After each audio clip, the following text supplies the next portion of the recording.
तो एपिसोड 1 शुरू होता है और हम देखते हैं कि कहानी की शुरुआत 1987 से हुई है। अभी स्प्रिंग का मौसम है और हमें होसो वुमेन यूनिवर्सिटी के अंदर का नज़ारा दिखाया जाता है जो कि काफ़ी खूबसूरत होता है। इसके बाद हम गर्ल हॉस्टल के रूम नंबर 207 में जाते हैं, जहाँ बाकी गर्ल्स की तरह यहाँ भी 4 लड़कियाँ हैं जो कि आपस में मस्ती कर रही होती हैं। उन 4 लड़कियों का नाम है युंगरो, सोलहुई, जोंगमिन और हेरयोंग। तभी हॉस्टल में आगे स्पीकर पर एक अनाउंसमेंट सुनाई देता है कि युंगरो के लिए एक फ़ोन कॉल आया है। ये सुनकर युंगरो रिसेप्शन की तरफ दौड़ते हुए जाती है, क्योंकि हॉस्टल का रूल था कि 30 सेकंड के बाद कॉल को कट कर दिया जाएगा। युंगरो सही टाइम पर पहुंचकर फ़ोन से अपने ग्रैंडमा से बात करती है। वहीं दूसरी ओर एमिन की रूलिंग पार्टी है डोंगसिंग सोसाइटी की 30th एनिवर्सरी पर मिलते हैं। सेक्रेटरी जनरल नाम ते इल और यन चांगसू, जो director of the agency for national security हैं, वो भी वहाँ पर होते हैं। वहाँ पर फिर पार्टी के प्रेसिडेंट आते हैं। सभी पार्टी मेंबर प्रेसिडेंट को सल्यूट करते हैं।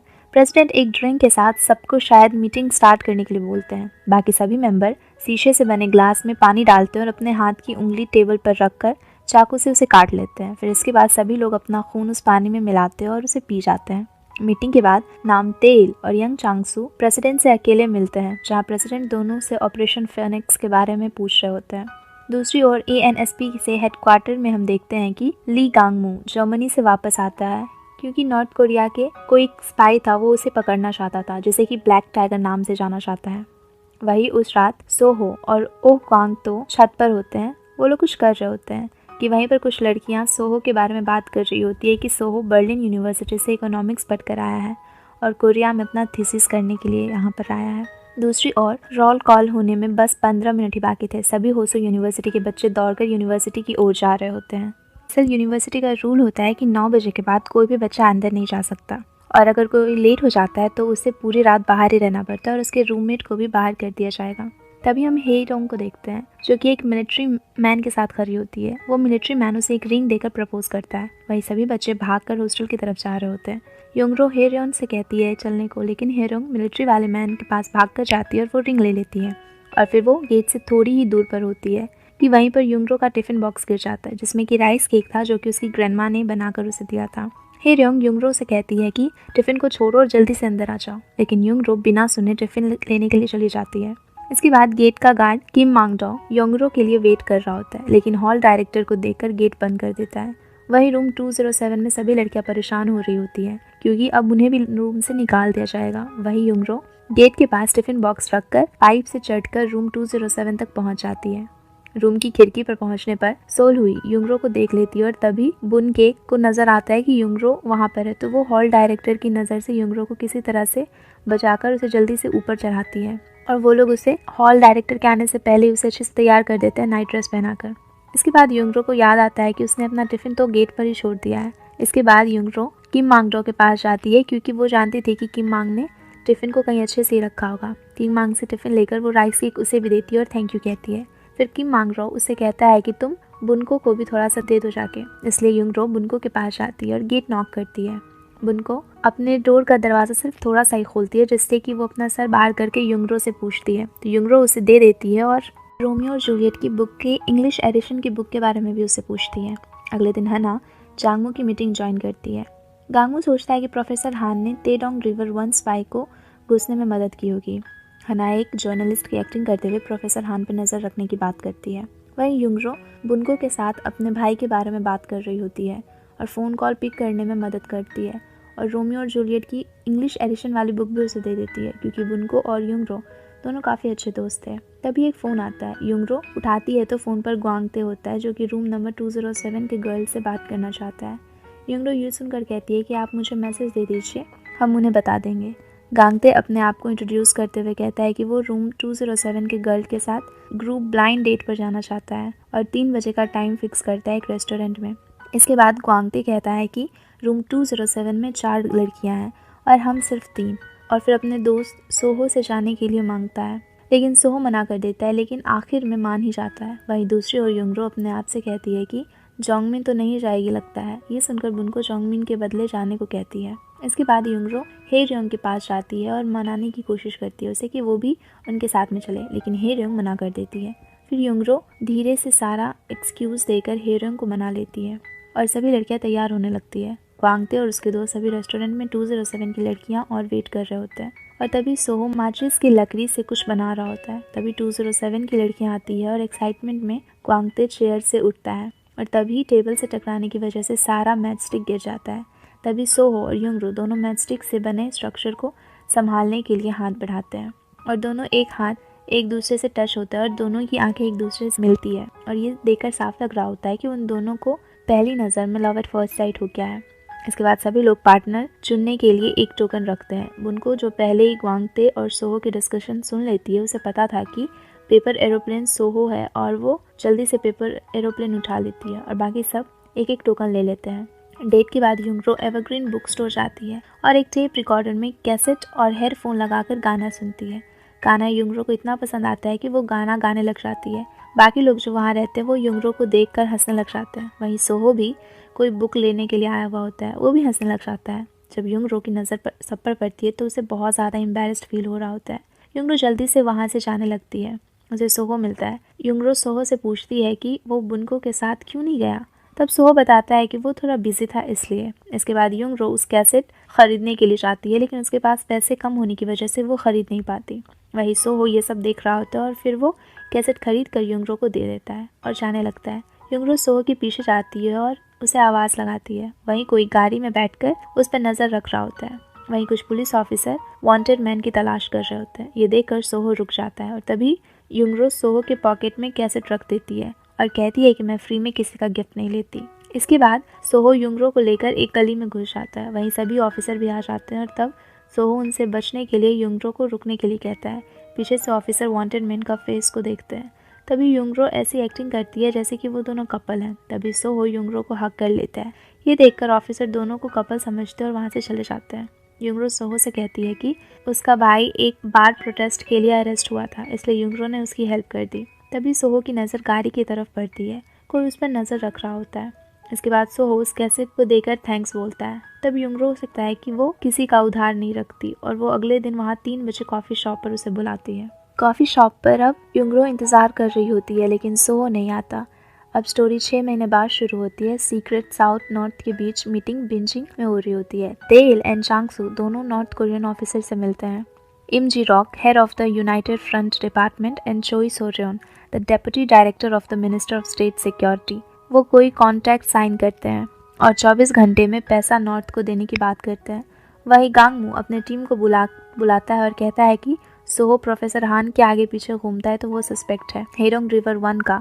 तभी हना आती है और बताती है कि सोहो का बर्लिन यूनिवर्सिटी में स्टूडेंट का कोई रिकॉर्ड नहीं है। उसी रात सोहो और 2 और आदमी प्रोफेसर हान पर नजर रखते हैं और देखते हैं कि प्रोफेसर के गाड़ी के टायर पंक्चर है।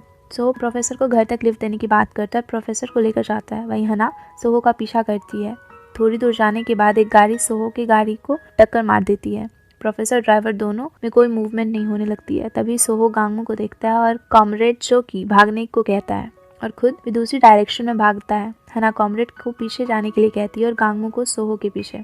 सोहो एक भीड़ के बीच से निकलता है जहाँ स्टूडेंट फेयर इलेक्शन के लिए प्रोटेस्ट कर रहे थे। वहीं 207 की जोंगमिन भी होती है। पुलिस सभी स्टूडेंट पर टीयर गैस फेंक रही होती है।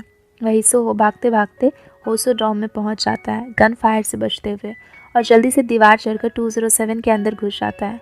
गांगमू डॉम के अंदर जाता है और सर्च करता है।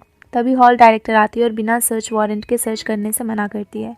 गांगमू समझाने की कोशिश करता है कि एक स्पाई यहाँ पर आ गया है, लेकिन हॉल डायरेक्टर कहती है कि ये मेरा डॉम है और मुझे अच्छे से पता है कि यहाँ कौन है और कौन नहीं। वही युंगरो जब अपने रूम में जाती है तो उसे कुछ अलग सा दिखता है। वो खिड़की के पास जाती है और वहाँ पर सोहो गिरा मिलता है। वो काफ़ी बेहोश था और उसका बहुत ज़्यादा खून भी गिर रहा होता है। सोहो ने ही प्रोफेसर हान की गाड़ी को पंक्चर कराया था और सोहो ने ही गाड़ी में जो टक्कर हुआ था वो भी एक प्लान का हिस्सा था। गांगमू ने सोहो और प्रोफेसर को पकड़ने के लिए बनाया था। उसके बाद सोहो भागते हुए एक फॉरेस्ट में जाता है जहाँ सोहो और गांगमू दोनों एक दूसरे पर गन से फायर करते हैं और इसी बीच सोहो के पीठ पर एक बुलेट लग जाती है। इसके बाद सोहो उसी हालत में दीवार चढ़कर रूम 207 में जाता है। वहीं युंगरो भी आती है और वो सोहो को ज़मीन पर गिरा हुआ देखती है। सोहो के बॉडी से बहुत ज़्यादा ब्लड आ रहा होता है। ये देखकर युंगरो जल्दी से एक कपड़ा लेती है और उससे उसका ब्लड साफ कर देती है। तभी सोलहुई रूम में आती है तो वो दोनों को फ्लोर और खिड़की पर लगे ब्लड को साफ करने के लिए कहती है। वहीं गांगमू भी अपनी टीम के साथ आता है और इधर उधर तलाशी लेना शुरू कर देता है। तभी हॉल डायरेक्टर एक अनाउंसमेंट करती है कि जो जहाँ भी है वो अपने बगल वाले रूम में चले जाए और रूम अंदर से लॉक कर ले और अगले इंस्ट्रक्शन से पहले ना खोले। और यही बात रिपीट कर रही होती है। जैसे ही अनाउंसमेंट शुरू होता है सभी गर्ल्स अपनी रूम की ओर जाने लग जाती है। हेरोंग और जोंगमी भी रूम 207 में आती है। दोनों सोहो को देखकर शॉक हो जाती है। तभी युंगरो बताती है कि सोहो एक प्रोटेस्टर है और फिर हेरोंग कहती है कि ऑफिसर नॉर्थ कोरिया का स्पाई बता रहे हैं। तभी योंगमिन कहती है कि अक्सर स्टूडेंट प्रोटेस्टर को स्पाई बताकर उसे पकड़ लेते हैं। इसके बाद योंग कहती है कि ये स्पाई नहीं है, इसे ध्यान से देखो, ये वही है जिसके साथ हम लोग ग्रुप ब्लाइंड डेट पर गए थे। वहीं दूसरी ओर हना गुस्से से हॉल डायरेक्टर के पास जाती है और सर पर गन रखकर अनाउंसमेंट को वापस लेने के लिए कहती है। इसके बाद हॉल डायरेक्टर फिर से सेम अनाउंसमेंट करती है कि कोई भी अपने रूम का लॉक नहीं खोलेगा अगले इंस्ट्रक्शन से पहले। तभी गांगमू हना को रोकते हुए प्रोसिक्यूटर ऑफिसर के सर्च वारंट लाने को कहता है। इसके बाद गांगमू बुनको से बोलकर डॉम का ब्लूप्रिंट मंगवाती है। तभी किंग मांग बोलता है कि तुमने हॉल डायरेक्टर से परमिशन लिया है। बुनको कहती है कि ये स्पाई को पकड़ने के लिए आए हैं और हमें कॉपरेशन करना चाहिए। वहीं दूसरी तरफ सोहो को होश आकर वो युंगरो और सोहो अपने बारे में बताती है। वो उसे कहती है कि यहाँ पर बहुत सारे लोग आए हैं जो कि तुम्हें ढूंढ रहे हैं और वो तुम तक नहीं पहुँच सकेंगे, इससे तुम टेंशन मत लो। गांगमू अब ब्लड के निशान को देखता है जो कि दीवार से होकर रूम 207 की खिड़की तक गए हैं। उसी वक्त हना भी प्रोसिक्यूटर ऑफिसर सर्च वारंट लेकर आ जाती है। दूसरी ओर हॉल ऑफिसर को कोई सॉन्ग सुनते हुए सुनाई पड़ता है तो वो उधर जाने लग जाते हैं और तभी उन्हें एक फ्लैशबैक आता है जिसमें कि वो एक पूल पे थे और नीचे नदी में गिरने की कोशिश कर रहा था। तभी हना आती है और हॉल डायरेक्टर के टेबल पर सर्च वारंट रख देती है और डॉम में सर्च करना शुरू कर देती है। सभी एजेंट सर्च करना शुरू कर देते हैं जिन्हें देखकर सभी लड़कियां डरने लग जाती है। इसके बाद सभी एजेंट रूम नंबर 207 में गेट तोड़कर अंदर जाते हैं। गेट खुलने के बाद हॉल डायरेक्टर की नज़र गेट के पास ब्लड पर जाता है लेकिन वो कुछ और भी रिएक्ट नहीं करती। वही गांगमू हेरोंग को रूम में अकेला देखने पर बाकी स्टूडेंट के बारे में पूछता है। हेरोंग बताती है कि वो सभी पब्लिक बाथ में नहाने के लिए गई हैं। ये सुनकर गांगमू पूछता है कि अनाउंसमेंट होने के बाद भी कोई नहीं आया। ये सुनकर हेरोंग डर जाती है और तभी हॉल डायरेक्टर कहती है कि पब्लिक बाथरूम में स्पीकर नहीं है इसलिए वो नहीं सुनी होगी। तभी सभी एजेंट पब्लिक बाथ में तलाशी लेने के लिए जाते हैं। हॉल डायरेक्टर उन्हें रोकती है लेकिन एजेंट एक की भी नहीं सुनते। वहीं पब्लिक बाथ में युंगरो और बाकी लड़कियां सोहो को एक कपड़े से रखे बेंच के नीचे छिपा देती है। तभी उन्हें गांगमू की आवाज़ सुनाई देती है और वहीं सोहो से कहती है कि हम लोग अपने कपड़े उतार रहे हैं तो तुम आँख बंद कर लेना। और सभी अपने कपड़े उतार कर सोहो को ढक देती है और बेंच पर बैठ जाती है। तभी एजेंट पब्लिक बाथ के बाहर पहुंचता है कि हॉल डायरेक्टर गांगमू से कहती है कि अंदर 20 साल की कॉलेज स्टूडेंट है, फिर भी आप अंदर जाएंगे। गांगमू कुछ नहीं सुनता। तभी गांगमू को रोकते हुए वो खुद अंदर चली जाती है और देखती है कि सभी लड़कियां बिना कपड़े के हैं। हना को देखकर डर लग रहा होता है। हना सोलू से पूछती है कि तुम इतना ज़्यादा क्यों डर रही हो। तभी जोंगमिन कहती है कि गन लेके आएंगे तो डर लगेगा ही ना। फिर हना अपना गन पीछे करती है और कुछ ना मिलने पर बाहर चली जाती है। वहीं दूसरी ओर बाकी एजेंट सोहो के ड्राइवर को हेडक्वार्टर लेकर जाते हैं। इसके बाद सभी 207 की लड़कियां सोहो को एक आलमीरा में रख देती है और रात भर वहीं रहता है वो। वही एक एजेंट चांगसू को कॉल कर बताता है कि गांगमू रुक नहीं रहा और एक स्पाई को पकड़ रहा है और प्रोफेसर के पंक्चर टायर को लेकर भी वो सारी बात बताता है। तभी तेन वहाँ आ जाता है। वो चांगसू को कहता है कि हम ऑपरेशन फेनिक्स को ऐसे जाने नहीं दे सकते क्योंकि उन्होंने नॉर्थ कोरियन स्पाई को प्रोफेसर हान के साथ मिलकर ऑपोजिट पार्टी को नीचे गिराने का और फेयर इलेक्शन रैली को रोकने का प्लान बनाया है और साथ ही साथ उन्होंने पैसे भी दिए थे इसके लिए। अगले दिन ग्योंगहुई चांगमू को तेरोंग रिवर केस 1 को बंद करने के लिए बोलता है और गांगमू और ग्योंगहुई के बीच आर्ग्यूमेंट होती है। तभी ग्योंग बताता है कि ये डायरेक्ट ऑर्डर है चांगसू की तरफ से। गांगमू अपने केबिन में जाता है और जहाँ वो हना उसे बताती है कि आज के न्यूज़पेपर में कल की गाड़ी एक्सीडेंट और गन फायर का एक बहुत ही बड़ा आर्टिकल आया है। गांगमू उससे पूछता है कि केस बंद कर दे क्या। गांगमू कहता है कि प्रोफेसर हान पर भी नज़र रखना। इसके बाद सभी एजेंट सोहो के ड्राइवर से बात कर रहे होते हैं। वो बहुत तरह से पूछ रहे होते हैं, उससे बहुत कोशिश करते हैं कि वो कुछ भी बताए और आगे पूछने वाले होते हैं कि तभी साइनाइड खाकर वो सुसाइड कर लेता है। वहीं दूसरी ओर सोहो बाथरूम से बाहर जाने के बाद प्लान बनाता है लेकिन बाहर एजेंट को देखकर वो रुक जाता है। तभी वुमेन बुनको आ जाती है और अपना फेस धोने लग जाती है और तभी सोहो बुनको से बचकर छिप जाता है। फिर बुन को फेस धोकर चली जाती है। वहीं दूसरी ओर युंगरो हेरोन से हेल्प मांगती है कि सोहो को सेफ रखने के लिए। तभी हेरोन कहती है कि 4th फ्लोर पर एक रूम में रखना, वहाँ पर कोई भी नहीं होता और वहाँ पर हॉल डायरेक्टर भी रहती है तो वो वहाँ उतना ज़्यादा देखती नहीं है। उन्होंने वही कहीं पर सुसाइड कर लिया था इसलिए वहाँ पर कोई नहीं जाता क्योंकि ये अफवाह फैला दी गई है कि हॉल डायरेक्टर की आत्मा यहाँ घूमती है। इसके बाद युंगरो और जोंगमिन दोनों किममान के पास जाते हैं और 4th फ्लोर की चाबी ले लेते हैं। किमांग बोलता है कि वो एक स्पाई है जिसे एजेंट ढूंढ रहे हैं। तब जोंगमिन कहती है कि वो स्पाई नहीं है, वो एक प्रोटेस्टर है। इसके बाद युंगरो और जोंगमिन किम मान के साथ सोहो को 4th फ्लोर पर लेकर जाते हैं। तभी किम मान बताता है कि बुनको को इसके बारे में नहीं बताना कि सोहो यहाँ है, क्योंकि एजेंट ने बुनको को इन्फॉर्मेशन के बदले पैसे देंगे। इसके बाद सभी 4th फ्लोर पर जाते हैं। तभी मिन मान बताता है कि इसके नीचे ही लाइब्रेरी है, इसलिए यहाँ अच्छे से आराम से काम चल जाएगा। सभी के जाने के बाद युंगरो होसो का बैंडेज करती है। तभी होसो एक लॉकेट पहने देखती है। अगले दिन युंगरो और सोलहुई दोनों खाना चुरा के सोहो को दे रही होती है। इसके बाद युंगरो को एक नॉक कोड बनाती है जिससे कि सोहो को पता चले कि युंगरो आई है। तभी सोहो युंगरो से बैटरी और न्यूज़पेपर मांगता है और कहता है अगर मेरे साथी पकड़े गए तो होंगे तो वो न्यूज़पेपर और रेडियो में ज़रूर हमें पता चल जाएगा, क्योंकि सोहो को एक पुरानी रेडियो वहाँ पर मिली हुई होती है। अगले दिन स्योंग सिम के बर्थडे पर होंग एरा, चो सुंग सिम सब लोग वहाँ पर होते हैं और अपनी लाइफ के बारे में बात कर रहे होते हैं। उसके बाद स्योंग सिम सबको एक रिटर्न गिफ्ट देती है जो एक नाइफ होता है जिसमें एक सेंटेंस लिखा था और जिसका मतलब होता है कि गुड वाइफ। वहीं तेइल एक लेडी डॉक्टर के पास अपना चेकअप करवाता है, जहाँ से पहले से वो लेडी डॉक्टर तेन को एक गिफ्ट देती है उसकी वाइफ को गिफ्ट करने के लिए। एक दिन डॉम स्टूडेंट प्रेसिडेंट सिंग ग्वांगजा नोटिस करती है कि लाइब्रेरी के छत से कुछ आवाज़ आ रही होती है जो कि सोहो के चलने की आवाज़ होती है। सोहो एक कुर्सी पर बैठता है और कुर्सी टूटने की वजह से गिर जाता है, जिसकी वजह से लाइब्रेरी में ज़ोर का आवाज़ होता है और सारे बच्चे भूत समझकर भाग जाते हैं। वहीं विजिटर डे के दिन डॉम खुला होता है, लेकिन डॉम की पॉलिसी के हिसाब से सिर्फ फीमेल ही विजिट कर सकते हैं। तभी युंगरो का भाई योंग यू आता है और वो जोर से चिल्लाकर युंगरो को बुलाता है। युंगरो अपने भाई से मिलने नीचे जाती है। वहीं सोहो ऊपर से सब देख रहा होता है। उसी रात जब युंगरो सोहो का बैंडेज करने के लिए जाती है तभी सोहो को अपनी बहन की याद आती है। वो फ्लैशबैक में चला जाता है। बैंडेज करते हुए युंगरो सोहो के लॉकेट के बारे में पूछती है। तब वो बताता है कि ये लॉकेट उसकी बहन ने उसे दिया था। थोड़ी देर बाद युंगरो बैंडेज को साफ करने के लिए जाती है, लेकिन बाथ टब से पानी लीक हो रहा होता है जो कि लाइब्रेरी में योंगजा के बुक पर गिर जाता है।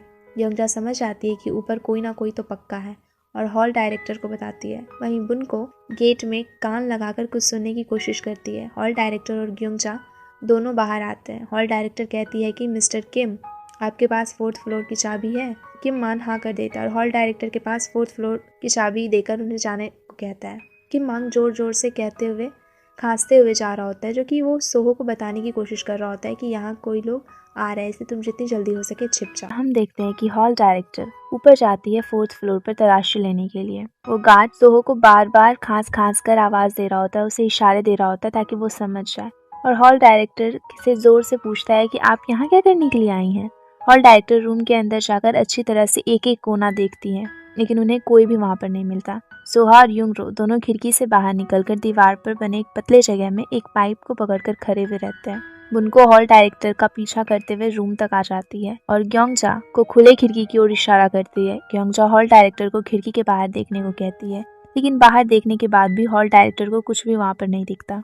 दूसरी तरफ दीवार पर युंगरो का पैर स्लिप हो जाता है और वो गिरने लगती है, लेकिन तभी उसे किसी तरह से वहाँ पर तो वो बचा लेता है, लेकिन उस समय उसके मुंह से आवाज़ निकल जाती है। तो हॉल डायरेक्टर आवाज़ सुनकर दूसरी खिड़की की तरफ देखती हैं, लेकिन उन्हें वहाँ पर कुछ भी दिखाई नहीं देता। सोहो युंगरो को किसी तरह से पकड़कर ऊपर खींचता है। हॉल डायरेक्टर और बाकी सभी रूम से बाहर आती हैं। हॉल डायरेक्टर गेट लॉक कर चाबी देने को बोलती हैं। गार्ड चाबी ना देने का बहाना बनाने लग जाता है और वो उनसे कहता है कि सुबह लीकेज भी ठीक करना है। ये बात पर हॉल डायरेक्टर कहती है कि सुबह चाबी ले लेना और ठीक कर वापस दे देना। इसके बाद सोहो युंगरो को ऊपर रूम में लेकर जाता है।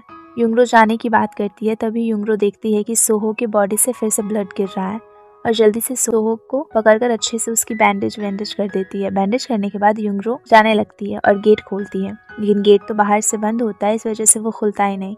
युंगरो समझ जाती है कि कोई गेट बंद कर चला गया है। वही हॉल डायरेक्टर अपने केबिन में चाबी को रखती हैं और एक चाबी देखती हैं जो उसी लॉकर में छिपाकर वहीं पर रख देती हैं। रूम 207 में जोंगमिन की नींद खुलती है और वो नोटिस करती है कि युंगरो अपने बेड पर नहीं है। फिर जोंगमिन युंगरो को ढूंढने बाहर जाती है। बाहर में जोंगमिन को गार्ड मिलता है जो 4th फ्लोर के रूम का लॉक डुप्लीकेट चाबी बनवा देता है और वो उसे खोलने के लिए जा रहे थे। जोंगमिन और गार्ड दोनों साथ में 4th फ्लोर पर जाते हैं। वहीं युंगरो वहाँ डर के कोने में बैठी हुई होती है। सोहो एक पेपर एरोप्लेन बनाता है और युंगरो को डिस्ट्रैक्ट करने की कोशिश करता है और युंगरो को एक बनाने के लिए भी कहता है। तभी गार्ड और जोंगमिन दोनों रूम का लॉक खोलकर अंदर आ जाते हैं। गार्ड बताता है कि हॉल डायरेक्टर ने रूम की चाबी ले ली है और वो कभी भी यहाँ से बाहर नहीं जा सकते, इस वजह से कि अगर कोई अंदर होगा तो वो अंदर ही रह जाए। ये सुनकर सोहो वहाँ से जाने का डिसीजन लेता है, क्योंकि वो नहीं चाहता था कि युंगरो उसकी वजह से किसी भी प्रॉब्लम में पड़े। युंगरो सोहो को जाने से मना करती है, तभी जोंगमिन और गार्ड दोनों सोहो के डिसीजन को सही बताते हैं। सोहो गार्ड से पूछता है कि कोई और रास्ता है मेन गेट के अलावा जिससे कि मैं बाहर जा सकूं। गार्ड बताता है कि एक इमरजेंसी गेट है जो डॉम बेसमेंट से जाता है और कोई स्टूडेंट को ये बात पता नहीं चलनी चाहिए। जोंगमिन, सोहो, गार्ड और युंगरो सभी निकलकर इमरजेंसी गेट की तरफ जाते हैं। तभी सीढ़ी के पास ग्वांगजा को नींद में चलते देखते हैं। अचानक ग्वांगजा पीछे देखती है और गार्ड ग्वांगजा के बदले मारी हुई हॉल डायरेक्टर का भूत दिखता है। ये देखकर गार्ड डर जाता है लेकिन किसी को कुछ बताना नहीं और सभी इमरजेंसी गेट के पास चले जाते हैं। इमरजेंसी गेट पर पहुंचने के बाद गार्ड गेट खोलता है और सोहो को एजेंट की आवाज सुनाई देती है। सोहो एक होल से देखता है कि एजेंट सभी वहीं बाहर ही बैठकर बातें कर रहे हैं और सोहो के बाहर जाने का प्लान वहीं पर फेल हो जाता है। अगले दिन डॉम की सभी गर्ल्स बहुत ज्यादा खुश होती है क्योंकि कुछ दिन में ओपन डे प्रोग्राम डॉम में होने वाला होता है जहाँ पर सभी लड़की अपने मेल गेस्ट को इनवाइट कर सकती है। सभी लड़की को एक टिकट दिया जाएगा जो वो अपने गेस्ट को देगी। टिकट देखने के बाद ही किसी भी गेस्ट को अंदर आने दिया जाएगा जिससे कि कोई भी एजेंट डॉम के अंदर ना जा सके। युंगरो इसका फायदा उठाते हुए एक प्लान बनाती है जिससे कि सोहो डॉम के बाहर इजिली चला जाएगा। दूसरी ओर गांगमू सोहो के घर पर वहाँ पर जाता है और उसकी आइडेंटिटी बदलकर वहाँ पर रहने लग जाता है और वहाँ पूरी तरह तलाशी लेता है जिससे कि कोई हिंट मिल सके और सोहो तक पहुँच सके। गांगमू वहाँ ग्वांगते को भी देखता है। ग्वांगते को लेकर वो हेडक्वार्टर जाता है और पूछता है कि मुझे सच सच सारी चीजें बताओ। इसके बाद ग्वांगते को जाने देता है और कहता है कि अगर सोहो दिखे तो इन्फॉर्म करो। वही हेडक्वार्टर में चीफ गांगमू को स्पाई पकड़ने से मना करते हैं लेकिन गांगमू उनकी बात को नहीं मानता। इन युंगरो कपड़े सुखाने के बहाने 4th फ्लोर पर जाती है ताकि वो वहाँ पर सोहो को कुछ दे सके। तभी बुनको आती है और युंगरो से पूछती है कि तुम्हें क्या लगता है कि इस रूम में कोई रहता है। युंगरो थोड़ी डरी भी रहती है फिर भी वो कहती है कि रूम 6 साल से बंद है तो यहाँ पर कौन आएगा। दूसरी ओर एरा, सुंगसिम और मीहे एक साधु के पास जाते हैं जहाँ साधु एरा को बताता है कि चांगसू के ऊपर आने वाले साल में बहुत ज्यादा खतरा है और अगर इससे बचना है तो 13 यंग वर्जिन लड़कियों की बलि देनी होगी। तभी एरा को एक सांप दिखाई देता है जो साधु के पीछे से निकलता है और एरा की तरफ झपकता है। एरा ये देखकर काफी ज्यादा डर जाती है क्योंकि ये सांप सिर्फ एरा को ही दिखाई दे रहा होता है और किसी को भी नहीं। उसी रात हॉल डायरेक्टर अपने केबिन में ही होती हैं। तभी सुलहुई, हेरोंग और जोंगमिन हॉल डायरेक्टर के पास आती है और बुनको की शिकायत करती है। हेरोंग हॉल डायरेक्टर से कहती है कि बुनको ने उसका सामान चुराया है लेकिन हॉल डायरेक्टर प्रूफ मांगती है। प्रूफ ना होने की वजह से वो सब वहाँ से चली जाती है। फिर हॉल डायरेक्टर बुनको को अंदर बुलाती है और कहती है कि सारा सामान जिस जिसका है उसको वापस कर दो। बुनको रोने की एक्टिंग करती है और कहती है कि आपको लगता है कि मैं ऐसा करूंगी। हॉल डायरेक्टर इसके जवाब में उसे कहती है कि तुम अच्छे से जानती हो तुम उनके जैसे नहीं बन सकती हो। उनका लिविंग स्टाइल और स्टैंडर्ड अलग है और तुम्हारा अलग है। तुम उनकी चीजों को पहनकर उनके जैसे नहीं हो सकती हो। फिर हॉल डायरेक्टर कहती है कि इस बार मैं छोड़ रही हूँ लेकिन अगले बार से ऐसा करोगी तो मैं बिल्कुल भी नहीं छोड़ूंगी। उसी रात हॉल डायरेक्टर अपने बेडरूम में एक चेयर पर बैठी हुई होती है जहाँ वो एक बुक से एक फोटो निकालती है। फोटो आधा मोड़ा हुआ होता है और हॉल डायरेक्टर फोटो देखकर स्माइल करती है। अगले दिन युंगरो सोहो के लिए एक सूट खोज रही होती है क्योंकि वहाँ पर सारे लोग अच्छे अच्छे कपड़े में आएंगे और सोहो अगर अपने कपड़े में आएगा तो पक्का पकड़ा जाएगा। युंगरो एक पब्लिक बूथ से अपने घर पर फोन करती है और फोन घर की नौकर उठाती है। नौकर बताती है कि घर की मालकिन कल घर से बाहर गोल्फ खेलने के लिए जाएगी। घर की मालकिन कोई और नहीं बल्कि एरा ही होती है जो युंगरो की ही सौतेली माँ है। ये बात सुनकर एरा अपने प्लान को कैंसिल कर देती है। वहीं दूसरी ओर चांगसू और तेल दोनों में आपसी बातों की वजह से थोड़ी अनबन हो जाती है। इसके बाद सोर्युन कॉमरेड चो से कांटेक्ट करती है और कहती है कि अपना प्रोटोकॉल फॉलो करना। अगर सोहो को जिंदा होने की खबर 72 घंटे में नहीं मिले तो अगले दिन युंगरो और अपने घर पहुंचती है जहाँ की उसे एरा उसी का इंतजार कर रही होती है। एरा को देखकर युंगरो के चेहरे पर जैसे स्माइल गायब हो जाती है। युंगरो बिना कुछ बोले सीधे रूम में अपने भाई का एक सूट निकालती है और वहां से जाने लगती है। तभी एरा युंगरो से पूछती है कि युंगरो क्या प्रॉब्लम है। एरा बोलती है कि आज तुम 10 साल बाद अपने घर आई हो क्योंकि युंगरो अपने नानी घर में रहती थी और इसका जवाब युंगरो एटीट्यूड में देती है। ऐसा बिहेव देखकर एरा को भी बहुत गुस्सा आता है। वो उसे एक थप्पड़ मारती है। युंगरो रोते हुए वहां से चली जाती है। ओपन डे प्रोग्राम के लिए सोहो युंगरो के दिए सूट को पहनता है और छत पर युंगरो और सोहो एक दूसरे को आखिरी बार देख रहे होते हैं क्योंकि उन दोनों को ये लग रहा होता है कि अब वो शायद कभी दोबारा नहीं मिलेंगे।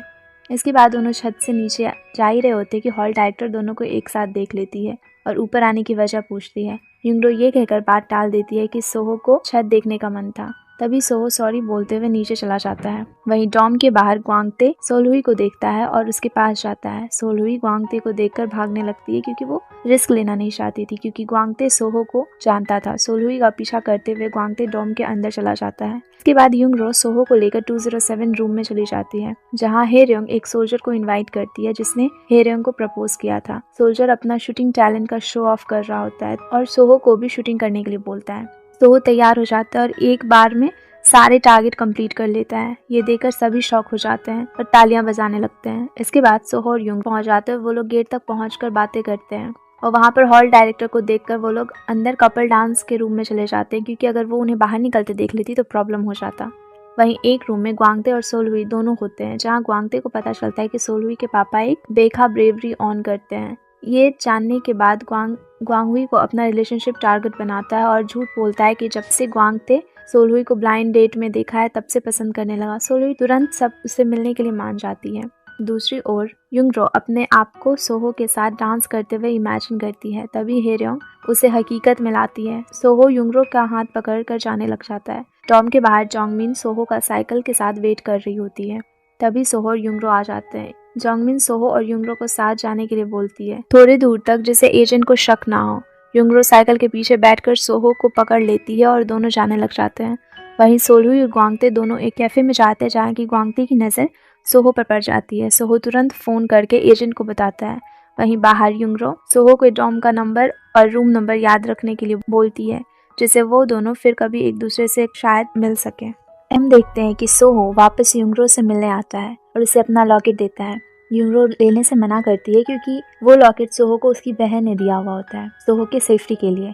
वही कैफे में बैठे सोलहुई को पता चलता है कि ग्वांगते ने एजेंट को फोन कर दिया है। सोलहुई भागते हुए युंगरो के पास जाती है और बताती है कि एजेंट को सोहो का पता चल गया है और जल्दी ही सोहो को वो लोग वहाँ से जाने के लिए बोलती है। होसो यूनिवर्सिटी के गेट पर दो एजेंट युंगरो और सोलहुई से पूछते हैं कि कोई साइकिल वाला भी दिखा था यहाँ। दोनों एजेंट को मना करते हुए कहती है कि हमें ऐसा कुछ नोटिस नहीं किया। दूसरी ओर गांगमू ग्वांगते को हेडक्वार्टर लेकर जाता है और इंटरोगेट करता है। ग्वांगते सारा बात बताने वाला होता है कि ग्वांगते को याद आ जाता है कि सोलहुई ने बेखा ब्रेवरी कंपनी के प्रेसिडेंट की बेटी है और यही चांस है सोलहुई का दिल जीतने का। ग्वांगते एजेंट से झूठ बोल देता है कि वो किसी और को देखकर सोहो समझ लेता है और ये सुनकर गांगमू को डाउट होता है। गांगमू ग्वांगते से पूछता है कि तुम किसके साइड हो, हमारे साइड हो या फिर उन लोगों के साइड हो, इसलिए तुम सोहो को बचाने की कोशिश कर रहे हो। इसके बाद सोहो अपने सीक्रेट बेस पर जाता है, जहाँ की कॉमरेड जो सोहो को कहते हैं कि उसे उसकी बात याद दिलाते कि अगर सोहो का आइडियोलॉजी चेंज होता है तो वो लोग सोहो को मार देंगे। दूसरी ओर पब्लिक बात में युंगरो रो रही होती है, जहाँ सारी लड़कियां युंगरो को बोल रही होती है कि उसका पार्टनर बहुत हैंडसम था। युंगरो ये सुनकर स्माइल करती है और अपने फ्लैशबैक में चली जाती है और मेमोरीज याद करने लगती है। तभी बुनको आती है और सोहो ड्रेसिंग रूम में लेकर जाती है। बुनको युंगरो को डांट रही होती है क्योंकि सोहो ब्लाइंड डेट के दिन बुनको को छोड़कर चला जाता है और ओपन डे के दिन डॉम में युंगरो के साथ घूमता है। बुनको वापस रिसेप्शन पर जाती है, जहाँ बुनको को याद आता है कि सोहो टिकट काउंटर पर आया ही नहीं था। बुनको रजिस्टर चेक करती है, जहाँ उसे युंगरो का प्लेस अनचेक्ड मिलता है। बुनको समझ आती है कि सोहो एक स्पाई था जिसे युंगरो छिपा कर रखी हुई होती है। दूसरी ओर युंगरो 207 में अपने दोस्तों को बुनको के साथ हुए बातों को बता रही होती है। तभी जोंगमिन कहती है कि अब बुनको ये बात हॉल डायरेक्टर को बताएगी। ये सुनकर सभी डर जाते हैं। तभी युंगरो सोहो के कपड़े को गार्ड के पास छिपाने का प्लान बनाती है, जो कपड़े जोंगमिन के पास होते हैं। उसी रात गार्ड अपने बेटे को फोन करता है, जो बहुत सारा कर्ज लिया रहता है और जुए के चक्कर में वो अपना सब कुछ ऑर्गन वगैरह भी इंटरेस्ट के बदले देता है। उसी रात थोड़ी देर बाद युंगरो सोहो के कपड़े को एक बैग में लेकर गार्ड को देने के लिए जाती है। वहीं बुनको भी पीछे से युंगरो का पीछा करती है। युंगरो वो बैग गार्ड को दे देती है और कहती है कि मैं कल लेके जाऊंगी। गार्ड वो बैग लेकर अलमीरा में रख देता है। वहीं बुनको ये सब बाहर से छिपकर देख रही होती है। अगले दिन हना एएनएसपी हेडक्वार्टर एक प्लांट लेकर और खाना लेकर आती है। इसके बाद हम गांगमू को बताती है कि वो एएनएसपी इसलिए ज्वाइन की थी क्योंकि वो एक आदमी को पूछना चाहती थी कि प्रपोज करने के बाद वो हना को क्यों छोड़ दिया। तभी गांगमू हना को कहता है कि तुम एएनएसपी अपने पर्सनल रीजन की वजह से ज्वाइन की थी और जाने लगता है। तभी हना गांगमू को रोकते हुए पूछती है कि क्यों छोड़ा, क्योंकि वो आदमी कोई और नहीं गांगमू ही था। इसके बाद हना गांगमू से कहती है कि अपने टीम पर ट्रस्ट नहीं करने, क्योंकि हेड के मना करने के बाद भी वो गांगमू के साथ वफादारी से नहीं रहेगा। वही बुनको एएनएसपी हेडक्वार्टर फोन करती है, जहाँ सोहो का इन्फॉर्मेशन देने के लिए, क्योंकि इन्फॉर्मेशन के बदले बुनको को 50 मिलियन वॉन कोरियन करेंसी जो है वो उसे मिलने वाले होते हैं। तभी हॉल डायरेक्टर कॉल कट करती है और बुनको को अपने केबिन में बुलाती है। इसके बाद केबिन में बुनको हॉल डायरेक्टर को बताती है कि रूम 207 की लड़की नॉर्थ कोरिया के स्पाई को यहाँ 4th फ्लोर में छिपा कर रखी हुई थी और कहती है कि मेरे पास प्रूफ है, और हॉल डायरेक्टर को लेकर गार्ड के रूम में चली जाती है और अलमीरा से बैग निकालकर सोहो के खून से भींगे हुए कपड़े उन्हें दिखाती है। ये देखकर हॉल डायरेक्टर गार्ड से कहती है कि जल्द ही तुम्हारे जगह पर कोई और यहाँ पर आ जाएगा, और जाने लग जाती है। गार्ड सॉरी बोलते रहता है और हॉल डायरेक्टर बुनको को बैग केबिन में लेकर आने के लिए बोलती है। इसके बाद हॉल डायरेक्टर बुनको को बोलती है कि सोहो स्पाई नहीं, एक प्रोटेस्टर है, लेकिन बुनको कहती है कि नहीं, वो स्पाई है। तभी हॉल डायरेक्टर बताती है कि एजेंट को 1 मिनट भी नहीं लगेगा बुनको को स्पाई की छोटी बहन प्रूफ करने और डॉम से सभी स्टूडेंट को स्पाई प्रूफ करने में। साथ ही साथ वो ये भी कहती है कि अगर ये न्यूज़ बाहर आया तो बुनको को कोई फैक्ट्री में कोई जॉब भी नहीं मिलेगा। हॉल डायरेक्टर बुनको को फिर कहती है कि अब ये सब कुछ बस पुराने टीचर के लॉयल्टी की वजह से कर रही हूँ, और 207 की सारी लड़कियों को बुलाने के लिए बोलती है। इसके बाद रूम 207 की सारी लड़कियां हॉल डायरेक्टर के केबिन में आती है, जहां हॉल डायरेक्टर सारी लड़कियों को बाहर करने की बात करती है। ये सुनकर युंगरो हॉल डायरेक्टर से कहती है कि इसमें इनका कोई दोष नहीं है, ये सब एजेंट को बताना चाहते थे, लेकिन मेरे कहने पर इन्होंने कुछ नहीं किया, मैं सारा दोष अपने ऊपर लेती हूँ। ये सुनने के बाद हॉल डायरेक्टर युंगरो को कल डॉम छोड़कर चले जाने को कहती है और बाकी लड़कियों को लास्ट वार्निंग देती है, साथ ही फोन कॉल भी बैन कर देती है। दूसरी ओर अपने सीक्रेट बेस पर सोहो जी-रॉक को फोन करता है कि वो ठीक है और मिशन के लिए पूरी तरह से तैयार है। जी-रॉक सोहो का पापा था। जी-रॉक सोरियन से कहता है कि सोहो अब ये मिशन कंप्लीट करेगा और साथ ही साथ सोरियन को इस मिशन से दूर रहने के लिए बोलता है। उसी रात तेइल और चांगसू के साथ डिनर करते हुए जी-रॉक $400 मिलियन की डिमांड करता है, लेकिन चांगसू तैयार नहीं होता क्योंकि इतने पैसे देने के बाद एमिन पार्टी का फंड खत्म हो जाएगा। तभी तेइल चांगसू को ANSP फंड के बारे में बताता है, जिसका कोई रिसिप्ट नहीं बनता है। अगले दिन सोहो चर्च में वेट्स बदल कर जाता है, जहाँ प्रोफेसर हानबिन आते हैं, जिसके पीछे ही हना भी बैठी हुई होती है और प्रोफेसर पर नजर रखती है। प्रोफेसर कन्फेशनल रूम के अंदर जाता है और दूसरे साइड से सोहो प्रोफेसर पर गन पॉइंट करता है और प्रोफेसर को उनके बेटे का फोटो दिखाता है और कहता है कि CIA जल्द ही प्रोफेसर के बेटे को डिटेक्शन से खोज लेगा। प्रोफेसर चर्च से बाहर एक टैक्सी में बैठकर चले जाते हैं, जिसका ड्राइवर कॉमरेड जो था। हना भी प्रोफेसर का पीछा अपने गाड़ी से करती है। कॉमरेड जो प्रोफेसर को अपने बेस पर लेकर जाता है। प्रोफेसर अपने बेटे का लिखा हुआ लेटर पढ़ते हैं, तभी सोहो बीच में इंटरप्ट करता है। सोहो प्रोफेसर से कहता है कि प्योंगयांग में रहने से बाहर वाले लोगों के लिए आम बात नहीं है और प्रोफेसर का बेटा भी वहीं पर जाना चाहता है। फिर प्रोफेसर कहते हैं कि मुझे क्या करना होगा। सोहो बताता है कि इसका बस एक ही रास्ता है कि प्रोफेसर को खुद नॉर्थ कोरिया जाना पड़ेगा अपने बेटे को लाने के लिए। इसके बाद कॉमरेड जो प्रोफेसर को काले कपड़े से उनका आंख बंद कर देता है और एक रूम में उन्हें रेस्ट करने के लिए बोलता है। वहीं सोहो अपने आदमी को ऑर्डर देता है कि शाम के 10 बजे प्रोफेसर को बोट में लेकर जाना। दूसरी ओर हेडक्वार्टर में गांगमू सोहो के मैसेज को डिकोड करता है। गांगमू को पता चल जाता है कि सोहो डॉम में छिपा हुआ था। गांगमू हना को माउंट ओजोंग पर भेजता है। सोहो भी माउंट ओजोंग पर जाता है, वो अपने वेपन और पैसे लेकर सोहो जा ही रहा होता है कि उसे एक पेपर एरोप्लेन मिलता है, जिसे देखकर वो रुक जाता है, जिसमें युंगरो का मैसेज होता है कि सोहो ने युंगरो से कांटेक्ट नहीं किया। डॉम के अंदर सारी लड़कियां युंगरो को गुड बाय कह रही होती हैं और उसे खुश रहने की कोशिश कर रही होती है। दूसरी ओर सोहो को गार्ड का बेटा देखता है और उसे लगता है कि सोहो लड़कियों को छिपकर देख रहा है। तभी सोहो की नज़र एजेंट पर पड़ जाती है, वो भागने लगता है। गार्ड के सन की भी नज़र एजेंट पर पड़ जाती है और उन्हें लगता है कि वो सब उसे दिया हुआ कर्ज लेने के लिए आया है। सोहो और गार्ड के बेटे दोनों एक साथ होकर इमरजेंसी गेट से डॉम के अंदर चले जाते हैं, जहाँ गार्ड भी आता है। हना भी हट में जाती है, लेकिन उसे कुछ नहीं दिखाई देता है। दूसरी ओर सोल हुई ब्योंगता का वेट कर रही होती है, क्योंकि वो युंगरो को घर तक छोड़ने वाला होता है। तभी ग्वांगते आता है और सोल को बताता है कि एजेंट ने बहुत ज़्यादा टॉर्चर किया, लेकिन उसने कुछ भी नहीं बोला। फिर ग्वांगते की नज़र गांगमू पर जाती है, जो कि ये देखकर वो सोल को लेकर डॉम के अंदर चला जाता है और अपना गंदा टिश्यू ब्योंगते पर फेंक देता है, जिससे कि ब्योंगतो भी उसे पकड़ने के लिए डॉम के अंदर आ जाता है। गांगमू बिना टाइम वेस्ट किए डॉम के अंदर आता है और सर्च करते मैकेनिकल रूम की बेसमेंट की ओर चला जाता है, जहाँ उसे सोहो मिलता है और दोनों में फाइट होने लगती है। सोहो के साथी भी डॉम में आ जाते हैं। एजेंट भी अपना फोर्स लेकर डॉम के अंदर आ जाता है। इसके बाद दोनों तरफ से एक दूसरे के ऊपर गोलीबारी होती है। ANSP के बीच घिरे होने के बाद भी सोहो युंगरो को अपनी गन पॉइंट पर करता है और सभी सोल्जर को गन नीचे रखने के लिए बोलता है। 3 काउंट के बाद फिर से गन शूट सुनाई देता है और यह होता है, और इसलिए वो युंगरो के ऊपर गन पॉइंट करता है। गन पॉइंट करके सोहो सभी सोल्जर को गन नीचे करने के लिए बोलता है कि इतने में ही उसके 2 और साथी वहाँ पर आ जाते हैं। वो लोग सोल्जर्स पे अटैक करते हैं। इसके बाद दोनों तरफ से ढेरों सारी गोलियां चलने लग जाती है, जिसमें कि एक गोली कॉमरेड जो को लग जाती है और एक गोली गांगमू को भी लग जाती है। फाइट चलती ही रहती है कि कॉमरेड जू का बुलेट खत्म हो जाता है, जिससे देख एएनएसपी को डिस्ट्रैक्ट करने के लिए सोहो ऊपर लगे झूमर में एक गोली मारकर उसे नीचे गिरा देता है और टाइम मिलते ही वो एक ग्रेनेड लेकर युंगरो के साथ खड़ा हो जाता है और सभी सोल्जर्स को जाने के लिए बोलता है। साथ ही गांगमू को छोड़कर जाने के लिए कहता है और सारे डॉम्स के बच्चों को वहाँ पर होस्टेज बना के रख लेता है। बाहर जाकर हना चीफ हान से कहती है कि नॉर्थ कोरियन स्पाई के साथ फाइट में गांगमू को गोली लग गई है और उसे इलाज की जरूरत है। चीफ हांग ये सोचकर चिंता करने लग जाते हैं कि अगर चांगसू को पता चलेगा कि एजेंट फिर से तेओडोंग रिवर 1 को नुकसान पहुंचाने की कोशिश कर रहा है तो क्या होगा। इसके बाद चीफ अपनी वाइफ मिनहे को कॉल करते हैं और उसे कहते हैं कि ये सारी चीजें जो यहाँ पर हो रही थी। तो इसे ही सुनकर मिहाई कहती है कि अगर तेरा वर्जिन अभी भी मर जाए तो चांगसू के प्रेसिडेंट बनने का चांस और भी ज्यादा बढ़ जाएगा। वहीं एरा भी स्पाई वर्ड सुन के दूसरे लैंडलाइन से सारा बात सुन लेती है। दूसरी ओर डॉम में सोहो ग्वांगते और ब्योंगते की आंख बंद कर उन्हें कहीं लेकर जाता है और दोनों के बीच ग्रेनेड रख देता है और झूठ का ये बता देता है कि ग्रेनेड का पिन निकला हुआ है। हाइल को लीवर हटाने से बॉम्ब फट जाएगा। इसके बाद तीनों स्पाई सभी स्टूडेंट को कैफेटेरिया में लेकर जाते हैं और गांगमू को वहीं एक पिलर से बांध देते हैं जिससे कि वो कुछ ना कर सके।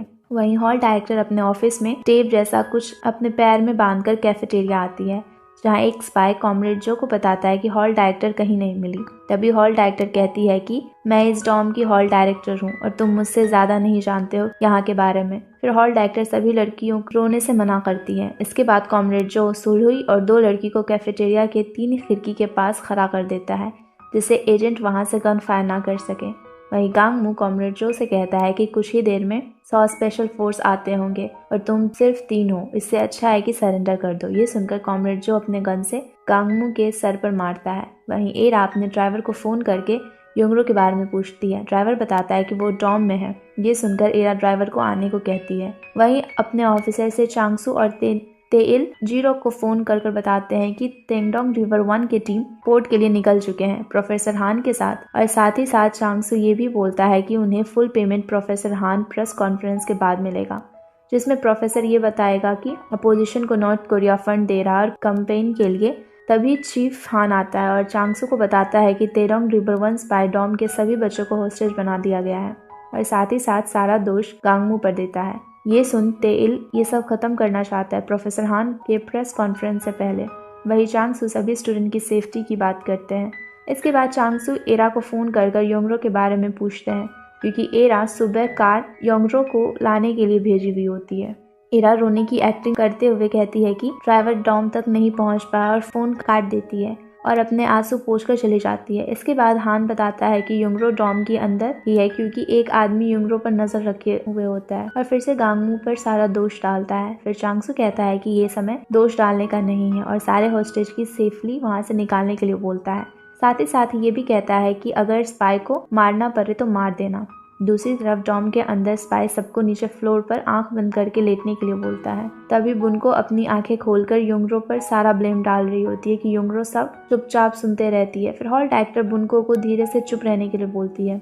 इसके बाद हॉस्टेज में से एक लड़की वॉशरूम जाने की बात करती है लेकिन कॉमरेड जो जाने नहीं देता, जिससे हॉल डायरेक्टर कॉमरेड जो को डांटने लगती है। दूसरी ओर बाथरूम के सोहो अपने फेस पे लगा हुआ खून साफ कर रहा होता है। फेस पूरा साफ करके सोहो बेसमेंट में गार्ड को उसके बेटे के पास लेकर जाता है। वहीं कैफेटेरिया में युंगरो की नज़र गांगमू के सर से गिरते हुए खून पर पड़ती है। ये देखकर युंगरो उठ जाती है और कॉमरेड जो से गांगमू को फर्स्ट एड देने की बात करती है। कॉमरेड जो इरिटेट होकर युंगरो को गन से मारने के लिए बढ़ता है कि सोहो आ जाता है और उसे रोक लेता है। इसके बाद सोहो कॉमरेड जो से कहता है कि तुम्हें भी फर्स्ट एड की जरूरत है। युंगरो साथ रूम 207 में जाता है जहां युंगरो का फर्स्ट एड बॉक्स का सामान वो अपने साथ लेकर बाहर आती है। वापस आते समय सीढ़ी के पास पहुंचकर युंगरो उतरने के लिए आगे बढ़ती है तो सोहो युंगरो को पीछे से खींच लेता है क्योंकि सीढ़ी पर स्ट्रिप वायर लगे हुए होते हैं। तभी युंगरो सोहो से पूछती है कि क्या तुम सच में एक स्पाई हो? क्या मैंने एक स्पाई की जान बचाई है? सोहो बिना जवाब दिए युंगरो से कहता है कि अगर जिंदा रहना चाहती हो तो चुप रहो। अपने ऑफिस में बैठे चांगसू फिर से जीरो को फोन करता है और बताता है कि तेडोंग रिवर 1 की टीम एक डॉम में सबको होस्टेज बना के रखे हुए हैं। जीरो गुस्से से बोलता है कि अगर एक भी स्पाई को नुकसान पहुंचा तो हमारा डील खत्म। सोरियन ये सब कुछ गेट के पीछे से सुन लेती है और समझती है कि सोहो अब नहीं बचेगा और स्माइल करते हुए वहां से चली जाती है। वही चांगसू अपने ऑफिस से डॉम के लिए निकलते हैं और दूसरी ओर तेल को फोन आता है तेडोंग रिवर 1 की टीम डॉम में सबको होस्टेज बनाकर रखे हैं। ये सुनकर तेल जल्दी ही उठाता है और अपना शर्ट पहनकर डॉम के लिए निकलता है। डॉम में युंगरो गांगमू को फर्स्ट एड दे रही होती है और बोलती है कि उसे नहीं पता था कि सोहो एक स्पाई है। तब गांगमू युंगरो से कहता है कि अगर वो अनजान थी तो वो दोषी नहीं है और इशारे से युंगरो ट्वीजर मांगता है जो युंगरो को फर्स्ट एड के साथ मिलाई हुई होती है। युंगरो फर्स्ट एड देते हुए चुपके से गांगमू को ट्वीजर दे देती है। इसके बाद गांगमू सोहो को बताता है कि वो गांगमू को पहले भी पकड़ने की कोशिश कर चुका है जिसमें कि एक बार उसकी जान जाने वाली थी। तभी ये बात सोहो को भी याद आ जाती है। हान डॉम पहुंच जहां आते ही हना हान को बोलना शुरू कर देती है। तभी हान उसे बताता है कि अब ये ऑपरेशन उसके अंडर होगा और सोहो से कांटेक्ट करने की कोशिश करता है और कहता है कि सोहो तुम होस्टेज को जाने दो, हम तुम्हें भी जाने के लिए दे देंगे। सोहो ये सुनकर बाहर निकलने का अच्छा रास्ता समझता है। फिर हेरियोंग के साथ ग्वांगते को डॉम के मेन गेट पर लेकर जाता है जहां हेरियोंग ग्वांगते को मोटिवेट करते हुए बाहर रखे फिल फोन लाने के लिए बोलती है जिससे कि सोहो हान से कांटेक्ट कर सके। ग्वांगते फिल ला ही रहा होता है कि हना की नजर गेट के पीछे सोहो पर पड़ जाती है और वो सोहो पर गन फायर करती है, लेकिन तभी एक एजेंट की नज़र हना पर पड़ जाती है और वो उसकी गन के डायरेक्शन को चेंज कर देता है। वहीं सेकंड फ्लोर पर कॉमरेड जो सोहो को कवर कर रहा होता है ऊपर से फायरिंग करना शुरू कर देता है। इसके बाद सोहो खुद ग्वांगते पर गन पॉइंट कर बाहर आता है और ग्वांगते और फिल फोन दोनों को लेकर अंदर चला जाता है। दूसरी ओर हान हना को गन फायर करने के लिए डांट रहा होता है। तभी चांगसू आते हैं। हान चांगसू से बता रहा होता है कि हना ने गन फायर किया। ये सुनकर चांगसू हना को ऑपरेशन से बैन कर देता है। तभी तेल भी आ जाता है। डॉम के अंदर गांगमू कॉमरेड जो के पीछे से अटैक करने की कोशिश करता है। तभी गार्ड की नज़र दूसरी स्पाई पर जाती है जो कि आ रहा होता है। तभी गार्ड बैकपेन का एक्टिंग करके गांगते को सिग्नल देता है। इसके बाद कॉमरेड जो सोहो को एक होस्टेज को मारने के लिए बोलता है। तभी सोहो को चांगसू का फोन आता है। चांगसू सोहो को उसके सीक्रेट कोड में बात करते हैं और ऑपरेशन लीडर का नाम बताते हैं जिससे सोहो को चांगसू पर भरोसा हो। इसके बाद सोहो एक रेडियो में गाना सुनता है। गाने में नॉर्थ कोरिया की तरफ से एक हिडन मैसेज होता है। सोहो मैसेज डिकोड करता है जिसमें कॉपरेट विद साउथ कोरिया बताया जाता है। इसके बाद ये बात सोहो अपने साथियों को बताता है। कॉमरेड जो इसे एक ट्रैप समझते हैं। फिर सोहो कहता है कि अगर ये ट्रैप नहीं हुआ तो हम अपने गवर्नमेंट के ऑर्डर को मना कैसे कर सकते हैं, लेकिन हमारे बाद हमारे फैमिली सारे लोग तो सेफ रहेंगे। वहीं मरीन बेस पर आर्मी वाले नाइट पेट्रोलिंग करने के लिए बोट पहुंच जाते हैं। उसी मरीन पर उन्हें योंगयू भी था। आर्मी बोट वाले को लेकर वहां रेस्ट्रिक्टेड एरिया में आने के लिए उसे लौट कर जाने के लिए कहते हैं। तभी प्रोफेसर हान बाहर आकर हेल्प हेल्प बोलने लग जाते हैं। तभी एक स्पाई हान को गोली मार देता है और आर्मी पर भी फायरिंग करने लग जाता है जिसमें बहुत सारे आर्मी वाले घायल हो जाते हैं। वहीं सोहो डॉम से बाहर इमरजेंसी गेट पर जाता है जहां सोल्जर छिपके सोहो का वेट कर रहे होते हैं और सोहो के बाहर आते ही उस पर फायरिंग करने लग जाते हैं। हम देखते हैं कि तेल प्लान बी को ऑपरेट करता है और सारे स्पाई को डॉम के सीक्रेट गेट से निकलते ही मारने का ऑर्डर देता है। दूसरी ओर सोहो और उसके साथी सीक्रेट गेट से बाहर निकलते हैं और आगे बढ़ते हैं। तभी सोल्जर्स फायरिंग करना शुरू कर देते हैं जिससे सोहो के एक पैर में उसे गोली लग जाती है और सभी फिर से डॉम के अंदर चले जाते हैं।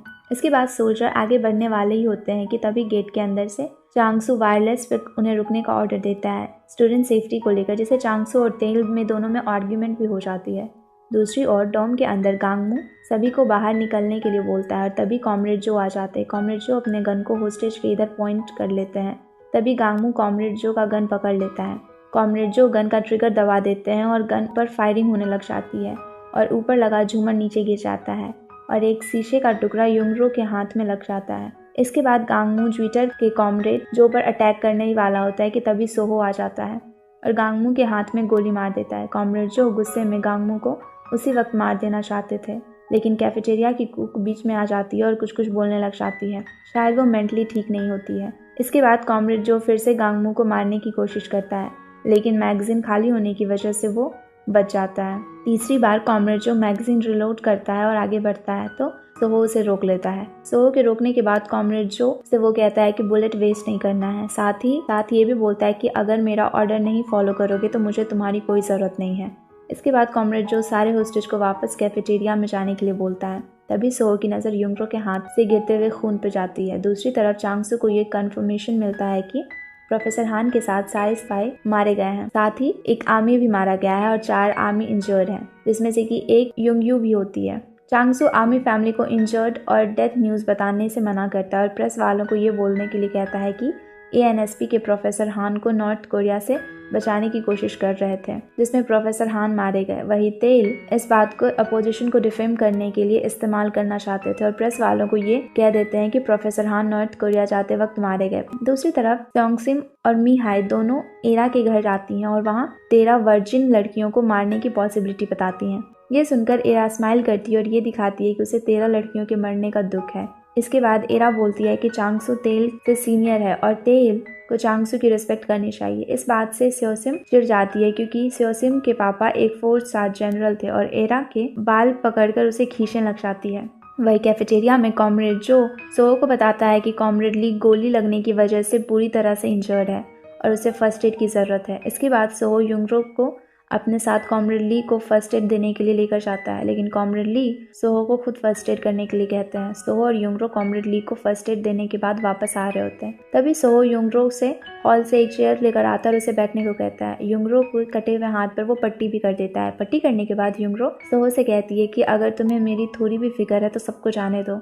सोहो कहता है कि वो कल सुबह डॉक्टर की डिमांड करूंगा और ANSP उसके बदले कुछ हॉस्टेज को रिलीज करने के लिए बोलूंगा, जिसके बाद में मैं तुम्हें रिलीज कर दूंगा और इससे के तरफ तुम्हारा कर्ज वापस कर दूंगा।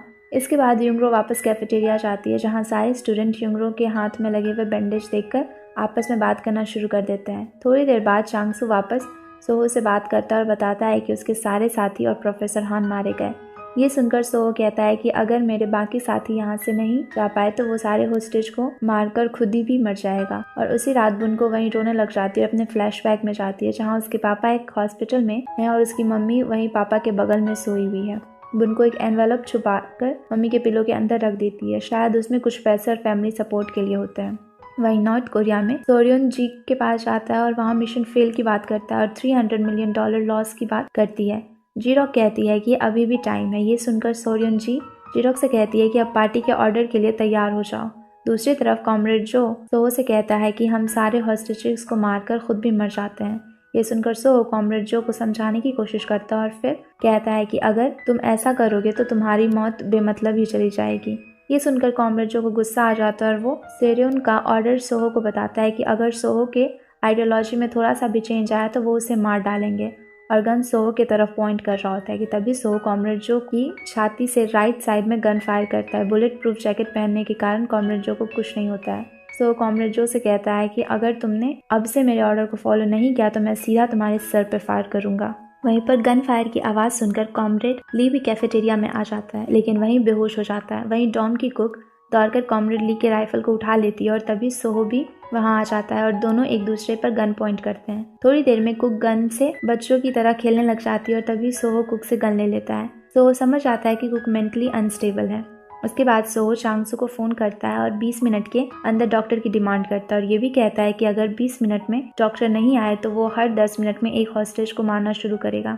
ANSP को कोई और डॉक्टर ना होने की वजह से वो तेल चांग को फोन करता और बुलाता है। वही चीफान हना को वापस बुलाता और ये सोचकर कि वो युंगरो के पास वापस बचाकर उसे वापस ले आएगी। चुंगिये आने के बाद तेल चुंगिया को कहता है कि तुम सारी बात समझ चुके हो। चुंगिया स्पाई सुनकर जाने से मना कर देता है, लेकिन बाद में मान जाता है। तेल चुंगिया से कहता है कि तुम स्पाई को पेन किलर के बदले पॉइजन इंजेक्शन देना, जिससे दोनों स्पाई मर जाएंगे, और एक कोड बोलना जिससे कि एजेंट अंदर घुसकर सोहो को भी मार देंगे। सारे डॉम में एजेंट ने वायर टेप लगा रखे हैं, जिसकी वजह से कि वहाँ वुमेन की सारी बातें उन्हें सुनाई दे रही होती है। चुंगिया कहती है कि एक डॉक्टर हूँ मैं और किसी को मार नहीं सकती, उन्होंने बेहोशी वाले इंजेक्शन दे दूंगी मैं। सोहो हॉल डायरेक्टर के सारे होस्टेज का लिस्ट मांगता है। इसके बाद हॉल डायरेक्टर कुछ बच्चों की लिस्ट निकालती है जो रिलीज किए जाना चाहिए। इसके बाद कैफेटेरिया में सोहो सबको बताता है कि कुछ हॉस्टेज अभी रिलीज होंगे और साथ ही साथ ये भी बोलता है कि जो कॉपरेट करेंगे वो अगली बार रिलीज होंगे और जो नहीं करेंगे वो हमेशा यहीं रहेंगे। इसके बाद रूम 207 की सारी लड़कियां और डॉम की कुछ और लड़कियों को पहली बैच में जो रिलीज किया जाने वाला था उसमें उन्हें स्टूडेंट प्रोटेक्ट करने के लिए आगे युंगरो और उसके साथी को स्पेशल ट्रीटमेंट दिया जा रहा था। तभी बुन को उठती है और कहती है कि ये अनफेयर है और आर्ग्यूमेंट करने लग जाती है। तभी युंगरो उठती है और वो कहती है कि ये अनफेयर है और जाने से मना कर देती है। ये सुनकर युंगमिन भी जाने से मना कर देती है। वही चांगसू और तेल ये सब कुछ वायर टेप की हेल्प से सुन रहे होते हैं। इसके बाद सोहो हॉल डायरेक्टर के हाथ से लास्ट रिज्यूम लेता है और बुन को को देता है जिसमें बुनको का नाम लिखा हुआ होता है। तभी फ्लैशबैक में हम देखते हैं कि हॉल डायरेक्टर केबिन जाती है, जहाँ हॉल डायरेक्टर सोहो से कहती है कि बुनको अपने फैमिली को सपोर्ट करने वाली अकेली लड़की है और उसके पेरेंट्स भी बीमार है, उसे भी रिलीज किया जाना चाहिए। फिर सोहो बुनको से रिज्यूम लेकर फाड़ देता है और कहता है कि अब तुम भी कहीं नहीं जा रही हो। इसके बाद चांगसू सोहो से बात करते हैं हना को डॉम के अंदर चांग्या के साथ भेजने के लिए, स्टूडेंट सेफ हैं या नहीं ये फिर देखने के लिए। तो वो चांगसू से बात करता है और उन्हें आने की परमिशन दे देता है। इसके बाद हना चांग्या के बैग में अपना गन छुपा देती है और डॉम के अंदर चली जाती है। डॉम के अंदर आने के बाद कॉमरेड जू चुंग्या का बैग चेक करते हैं और फिर कैफेटेरिया लेकर जाते हैं।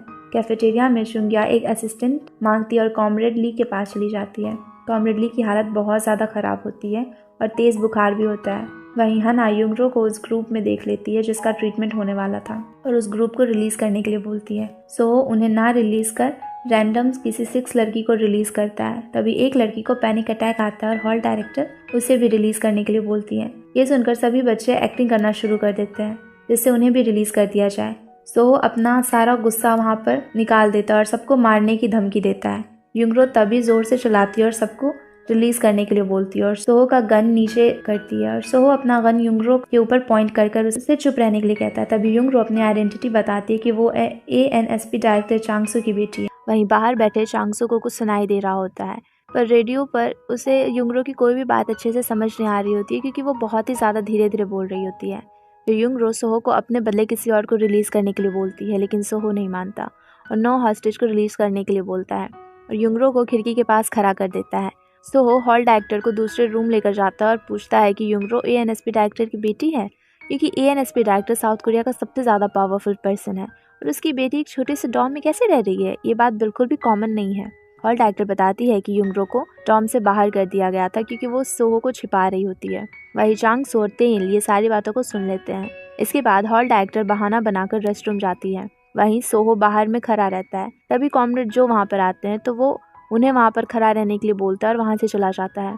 रेस्टरूम के अंदर हॉल डायरेक्टर ऑफिस में छिपा हुआ एक वायरलेस निकालती है और उसे कांटेक्ट करने की कोशिश करती है। वायरलेस से बीप की आवाज़ होती है और ये सुनकर कॉमरेड जो को डाउट होता है और वो अंदर चले आते हैं। अंदर जाने के बाद कॉमरेड जो रेस्टरूम का गेट नॉक करता है कि हॉल डायरेक्टर तुरंत ही वायरलेस को छिपा लेती है और बाहर आ जाती है।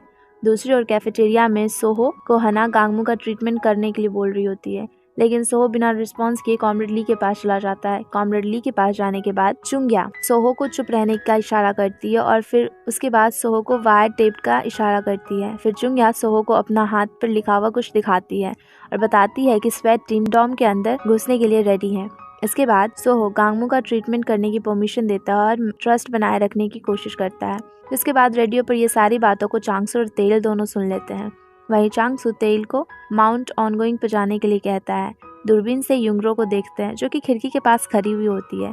इसके बाद सोहो गांगमू के पास जाता है और गांगमू को ये कहता है कि अगर ANSP ने कुछ भी किया तो मेरे साथ साथ सारे हॉस्टेजेस वहीं पर मारे जाएंगे और बताता है कि 3rd फ्लोर मैकेनिकल रूम के सारे जगह C4 एक्सप्लोसिव बॉम्ब लगे हुए हैं और इसका रिमोट सोहो के हाथ में है। ये सब वो सिर्फ चांगसू को सुनाने के लिए बोल रहा होता है। वहीं तेल अपना दूसरा प्लान शुरू करने के लिए बोलता है जहां हम एक फ्लैशबैक में जाते हैं जहां तेल हना को बता रहा होता है कि चुंग्या दोनों स्पाई हैं को बेहोशी का इंजेक्शन देंगी, जिसके बाद हना सीक्रेट गेट में अपने लगे हुए बॉबी ट्रैप को हटा देगी जिससे कि स्वेट टीम वहां अंदर जा सके और सोहो को पकड़ सके। वही गांगमू को कैफेटेरिया ट्रीटमेंट के लिए लेकर जाया जाता है जहां आते ही हना गांगमू को हक कर लेती है और कान में बोलती है कि चुंग्या के मेडिकल किट में गन है। सोहो इसके बाद 9 हॉस्टेजेस को रिलीज करता है और हना सारे हॉस्टेजेस को बाहर तक छोड़ने के लिए जाती है। वहीं एरा ANSP बेस आती है, एक अच्छी वाइफ का एक्टिंग करती है और सारे एजेंट को लंच भी देती है। सभी लंच करना शुरू ही करते हैं कि एक एजेंट चीफ आन को न्यूज़ देता है कि जाकर आप न्यूज़ देखिए और उस न्यूज़ में प्रोफेसर हान के मारे जाने की खबर आती है। साथ ही साथ एक टेप की रिकॉर्डिंग की भी बात बताई जाती है जो कि प्रोफेसर हान ने स्पाई के साथ में कार में बात करी थी। प्रोफेसर वो टेप चर्च को एक प्रिस्ट को दे दिए होते हैं कि प्रिस्ट प्रोफेसर के मरने के बाद इसे मीडिया को दे दे। रिकॉर्डिंग में ये बताया जा रहा होता है कि अपोजिशन पार्टी करंट एडमिनिस्ट्रेशन को डिफेम करना चाहती है। इस बात को लेकर चांगसू और तेल में बहस होने लग जाती है। तभी प्रेसिडेंट का फोन आता है। प्रेसिडेंट चांगसू को 5 बजे तक इस प्रॉब्लम का सॉल्यूशन खोज के ऑफिस आने के लिए बोलते हैं। फिर एरा चांगसू के पास आती है और हॉस्टेज की सिचुएशन को पब्लिक करने का सजेशन देती है। फिर तेल बोलता है कि $300 मिलियन के बदले नॉर्थ कोरिया अपने स्पाई को मारने भी दे देंगे। इसके बाद चांगसू जीरो को फ़ोन करता है और उसे 300 मिलियन के बारे में बोलता है और कहता है कि उसके बदले तीनों स्पाई को मारने की परमिशन चाहिए। लेकिन जीरो को उसका ये रिक्वेस्ट रिजेक्ट कर देता है और अपने सेक्रेटरी को बुलाता है। जीरो को अपने सेक्रेटरी को बोलता है कि स्पाई को मैसेज भेजो कि वो जिंदा वापस आए। फिर जीरो की सेक्रेटरी जीरो को बताती है कि उन्हें सेक्रेटरी ऑफिस में बुलाया गया है। जीरो के जाने के बाद सोर्युन फिर से चांगसू को फोन करती है और अपने आप को नेगोशिएशन का हेड बताती है और तीनों स्पाई को मारने का परमिशन देती है। वहीं दरवाजे से पीछे छिपके जीरो की सेक्रेटरी ये सारी बातों को सुन लेती है और जीरो को जाकर सारी चीजें बता देती है। जीरो की ये सुनकर स्माइल करता है। वहीं डॉम में चांग्या गांगमू की स्टिचिंग करके सामान मेडिकल किट में रखती है। तभी हिडन कंपार्टमेंट खुल जाता है और कॉमरेड जो की नज़र उस पर पड़ जाती है। कॉमरेड जो मेडिकल किट को चेक करता है जिसमें कि उसे गन मिलती है। कॉमरेड जो गन मिलने के बाद बहुत ज़्यादा गुस्सा हो जाता है और चुंग्या को राइफल से मारने लगता है। तभी सोहो युंगरो का रेडियो लेकर उसे कैफेटेरिया में आता है और कॉमरेड जो के हाथ से गन ले लेता है और उन्हें कुछ बताता है। इसी चीज़ का फ़ायदा उठाकर गांगमू मेडिकल किट से एक सामान अपने पॉकेट में रख लेता है। इसके बाद कॉमरेड जो युंगरो को खिड़की से हटाकर चुंग्या को खड़ा करते हैं और अपने गन को चुंग्या पर पॉइंट कर देते हैं जिससे कि स्नीपर साफ देख लेता है और वो उससे कुछ भी नहीं कर सकता है। एक स्नीपर तेल को रिपोर्ट करता है और तेन स्नीपर के पास जाता है जहाँ से चुंग्या दिखाई दे रही होती है।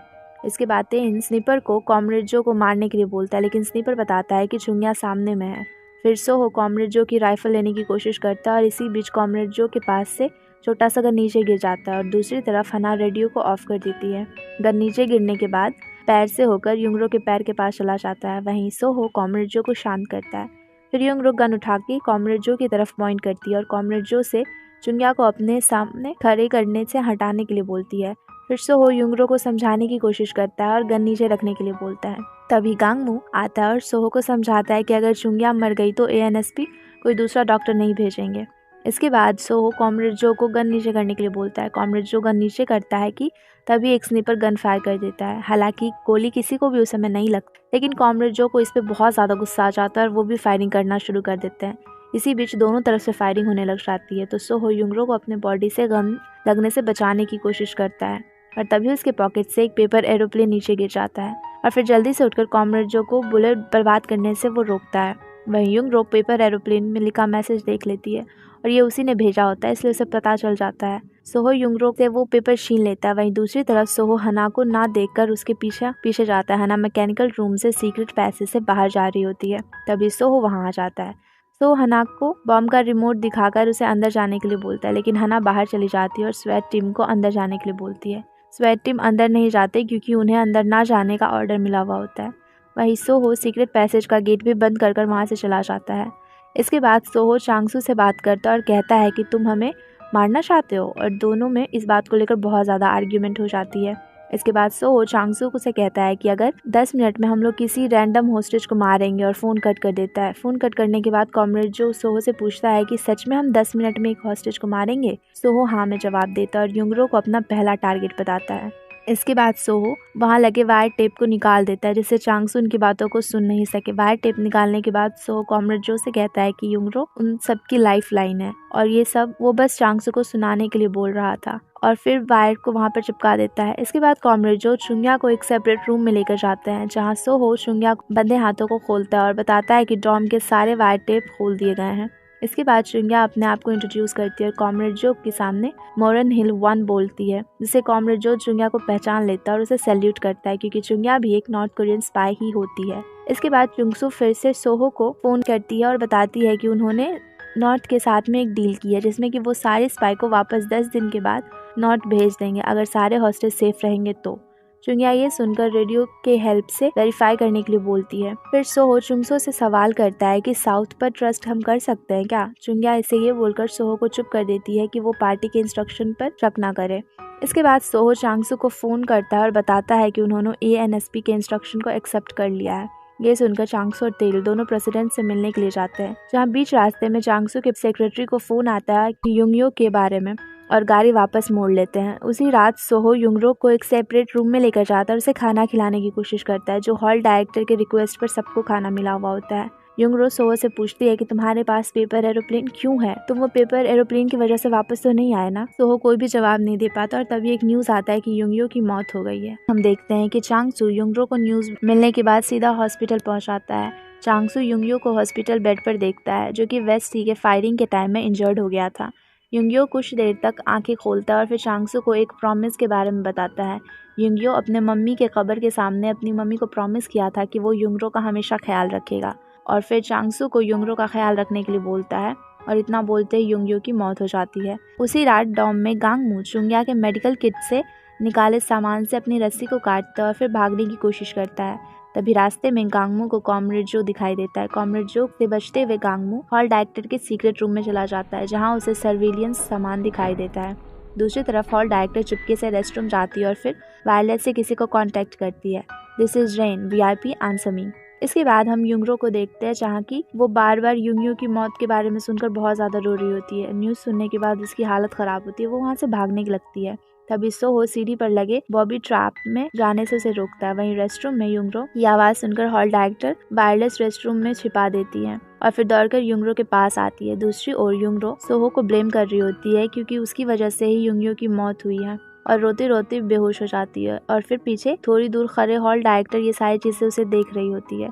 तभी कॉमरेड जो आता है और हॉल डायरेक्टर को कैफेटेरिया में जाने के लिए बोलता है। दूसरी तरफ गांगमू सीक्रेट रूम में रिकॉर्डिंग सुनता है, जहां सोहो कॉमरेड जो को रूम में लगे बॉम्ब के बारे में बोल रहा होता है और उसे हर जगह पर बॉम्ब लगाने के लिए कहता है। डॉम में पूरी तरह बग लगा था, जिससे हॉल डायरेक्टर सब पे नजर रख सकती थी। इसके बाद गांगमू सीक्रेट रूम से बाहर आता है और अपने जगह पर वापस जाता है और अपने आप को रस्सी से बांधता है। तभी सोहो आ जाता है और सोहो गांगमू को लेकर कैफेटेरिया में जाता है, जिसके बाद सोहो 202 जाता है, जहां चुंग्या युंगरो का ट्रीटमेंट कर रही होती है। तभी चुंग्या सोहो से कहती है कि तुम्हारी पर्सनल फीलिंग हमारे मिशन को बर्बाद ना करे। तभी सोहो कहता है कि मेरी कोई पर्सनल फीलिंग नहीं है, और इसके बाद चुंग्या सोहो से बहुत ज़्यादा आर्ग्यूमेंट करने लग जाती है कि 10 दिन के बाद हमें वापस जाने को मिल जाएगा। चुंग्या सोहो से कहती है कि तुम्हें पार्टी पर ट्रस्ट नहीं है। ये सुनकर सोहो कहता है कि मुझे ANSP पर ट्रस्ट नहीं है।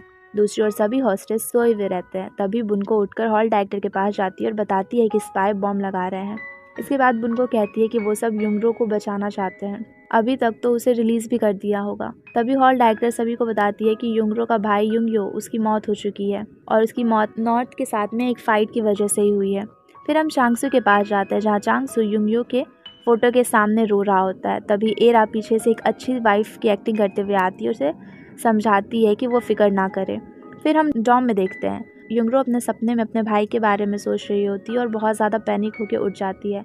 तब युंगरो को शर्ट के ऊपर वाले बटन को खोलती है, जिससे कि उसे सांस लेने में कोई तकलीफ ना हो। तभी चुंग्या की नज़र युंगरो के नेकलेस पे जाती है और वो एक फ्लैशबैक में चली जाती है। फ्लैशबैक में चुंग्या को याद आता है कि उसने वो नेकलेस सोहो के पास देखा था और वो उससे मांगती है, पर सोहो ये कहकर उसे नहीं देता कि वो नेकलेस उसे जान से भी ज़्यादा प्यारी है, उसके लिए बहुत इंपॉर्टेंट है। इसके बाद युंगरो सोहो से रिक्वेस्ट करती है कि उसे अपने भाई के फ्यूनरल में जाना है, लेकिन सोहो उसे कैफेटेरिया में लेकर चला जाता है। इसके बाद मिस्टर पार्क, एमिन पार्टी के मेंबर थे, वो युंगियो के फ्यूनरल में आते हैं और उस चांगसू को बहुत ही अच्छा पेट्रियटिज्म की तारीफ करते हैं। उसे कहते हैं कि तुम एक बहुत ही अच्छे इंसान हो और देशभक्त इंसान हो। हम वापस फिर डॉम में आते हैं, जहाँ की सोहो एक स्कार्फ मिलता है जो युंगियो का होता है, जो कि उसने युंगरो के लिए दिया हुआ होता है। सोहो वो स्कार्फ लेकर युंगरो को दे देता है कि शायद इसकी वजह से उसे थोड़ा अच्छा फील हो। अगली सुबह जब सारे हॉस्टेज को ब्रेकफास्ट दिया हुआ जा रहा था, तब गांगमू, बुनको और गार्ड तीनों एक साथ एक टेबल पर लंच कर रहे थे। तभी सभी आपस में बात कर रहे होते हैं कि तभी बुनको गांगमू को बताती है कि हॉल डायरेक्टर एक बार डॉम से बाहर गई थी और वहाँ से वापस जब वो आई थी तो वो बहुत ज़्यादा पैनिक थी, डरी हुई थी। जिसपे कि गार्ड एक कहानी बताता है कि इससे पहले जो हॉल डायरेक्टर थी वो मिस सॉन्ग, वो नहीं चाहती थी कि उनके बदले ये हॉल डायरेक्टर बने, और अपने सुपीरियर होने की वजह से वो हमेशा सब पर ताव जमाते रहती थी। वो इस बात को एक इंसल्ट की तरह समझ रही होती है और हॉल डायरेक्टर की फाइल फेंक देती है। गार्ड ये भी बताता है कि उस रात मिस सॉन्ग ने सुसाइड कर लिया होता है। इसके बाद हना ANSP हेडक्वार्टर जाती है, जहां उसे पता चलता है कि चीफ आन प्रेस कॉन्फ्रेंस में 7 स्पाई बताने वाले हैं। हना ये सोचती है कि इससे हॉस्टेज और सभी को डेंजर है। प्रेस कॉन्फ्रेंस शुरू होता है और हना पीछे गेट से आती है और एक रिपोर्टर के पास जाकर बैठ जाती है। हना रिपोर्टर से केसेस के बारे में पूछ रही होती है। वही डॉम में सोहो और चुंग्या दोनों प्रेस कॉन्फ्रेंस देख रहे होते हैं। सोहो को ANSP पर डाउट होता है, क्योंकि उन्होंने 3 के बदले 7 स्पाई अनाउंस किया था। चुंग्या सोहो को समझाती है कि यहाँ 30 और ज़्यादा हॉस्टेजेस को हमें रिलीज़ कर देना चाहिए, जिससे कि हमें उन्हें हैंडल करने में आसानी हो। इसके बाद सोहो कैफेटेरिया जाता है और हॉस्टेज को बताता है कि वो किसी 30 हॉस्टेज को यहाँ से जाने के लिए देगा और वो किसी को भी हर्ट करना नहीं चाहता, और हॉल डायरेक्टर को रिलीज़ होने वाले बच्चों का लिस्ट देता है। फिर सोहो तेल को फ़ोन करता है और उसे कुछ सामान भेजने के लिए बोलता है, जिसके बदले कि वो हॉस्टेजेस को रिलीज़ करेगा, और साथ साथ हना को सामान लाने के लिए बोलता है। दूसरी ओर बुन को हॉल डायरेक्टर के लिए गर्म पानी लेके किचन में जाती है, जहाँ उसे पैसे और वेपन से भरा हुआ एक बैग मिलता है। तभी वहाँ गार्ड का बेटा भी आ जाता है और वो पैसे देकर उसे अपने पॉकेट में रखने लग जाता है और एक गन को भी अपने पास रख लेता है। पैसा रख ही रहा होता है कि तभी कॉमरेड जो वहाँ आ जाते हैं और वो उसे पकड़ लेते हैं। फिर गार्ड के बेटे को वो मारते मारते कैफेटेरिया लेकर जाते हैं। तभी गार्ड का बेटा गन निकालकर कॉमरेड जो पर पॉइंट कर लेता है, लेकिन उसमें कुछ भी एक्सपीरियंस नहीं होता और वो पहली बार ही फायर कर देता है, पर उसमें तो लोड ही नहीं होता, कोई बुलेट्स नहीं होता। इसकी वजह से कॉमरेड जो को कुछ भी नहीं होता, पर इसकी वजह से वो बहुत ज़्यादा गुस्सा हो जाता है और उसे और भी ज़्यादा मारने लगते हैं। अब गार्ड अपने बेटे को बचाने की बहुत कोशिश कर रहा होता है, तो गांगमू कॉमरेड जो का अटेंशन पाने के लिए कॉमरेड जो को बीच में टोकता है और कहता है कि आप मुझे ही शूट कर दो ना। तभी सोहो आता है और गार्ड और उसके बेटे गांगमू सभी को प्रेयर रूम में लेकर जाता है। थोड़ी देर के बाद गांगमू अपने आप को किसी तरह रस्सी से छुड़ा लेता है और बाकी दोनों को भी खोल देता है। इसके बाद गार्ड गांगमू को एक सीक्रेट पैसेज दिखाता है जो सीधा माउंट ओजोंग पर एग्जिट पे जाता है। इसके बाद गांगमू एग्जिट गेट से बाहर जाता है, वहाँ स्वैट टीम को अंदर आने के लिए बोलता है। उल्टा स्वैट टीम उस पर ही गन फायर करने लग जाते हैं और उसे डॉम के अंदर जाने के लिए बोल देते हैं। गांगमू वापस अंदर आता है, लेकिन वहाँ उसे कॉमरेड जो और सो की गन की आवाज़ सुनाई पड़ती है और वो सारी बातों को भी वहाँ सुन रहा था। वो किसी तरह बचते बचते वहाँ से निकल जाता है। गांगमू को सीक्रेट रूम में नॉर्थ साउथ एग्रीमेंट के बारे में पता चलता है और साथ साथ चुंगिया एक नॉर्थ कोरियन स्पाई है, उसे ये भी पता चल जाता है। इसके बाद सोहो तेल को फ़ोन करता है और गन शॉट के बारे में पूछता है। तभी तेल बताता है कि गांगमू को डॉम के अंदर भेजने के लिए गन फायर किया था। उसके बाद गांगमू सीक्रेट रूम से बाहर आता है। तभी रास्ते में कॉमरेड जो मिल जाते हैं और दोनों में फाइट होने लग जाती है। कॉमरेड जो गांगमू से ऑलमोस्ट हार ही चुके थे कि तभी सोहो आता है और अपना गन पॉइंट करता है, जिससे कि गांगमू को हटना ही पड़ जाता है। इसके बाद सोहो गांगमू को एक रूम में लेकर जाता है, जहाँ गांगमू सोहो को बताता है कि डॉम में हॉस्टेज और स्पाई दोनों डेंजर में है और बताता है कि एमिन पार्टी डॉम के सभी हॉस्टेज और स्पाई को मारने की प्लानिंग में है, ताकि उन्हें इलेक्शन में पब्लिक के गुस्से को वो यूज़ कर सके और वो पावर में आ सके। इसके बाद सोहो गांगमू को गार्ड और उसके बेटे को कैफेटेरिया में वापस भेजने के लिए कहता है। इसके बाद युंगरो गांगमू के पास जाती है और यहाँ से निकलने में हेल्प के बारे में पूछती है। तभी गांगमू युंगरो को बताता है कि डॉम में बॉम्ब लगा दिया गया है, जिसका रिमोट की सोहो के पास में है। अगर हमने कुछ भी किया तो वो पूरा डॉम को उड़ा देगा। इसके बाद कॉमरेड जो युंगरो के साथ बाथरूम में जाता है, जहाँ सोहो आता है और फिर वो कॉमरेड जो को वहाँ से जाने के लिए कहता है। इसके बाद सोहो युंगरो को दूसरे रूम में लेकर जाता है और युंगरो को बैंडेज भी लगाता है। तभी सोहो युंगरो को युंगियो की मौत के बारे में बताता है और उससे माफ़ी मांगने लग जाता है। वो कहता है कि वो किसी को भी हर्ट नहीं करना चाहता था।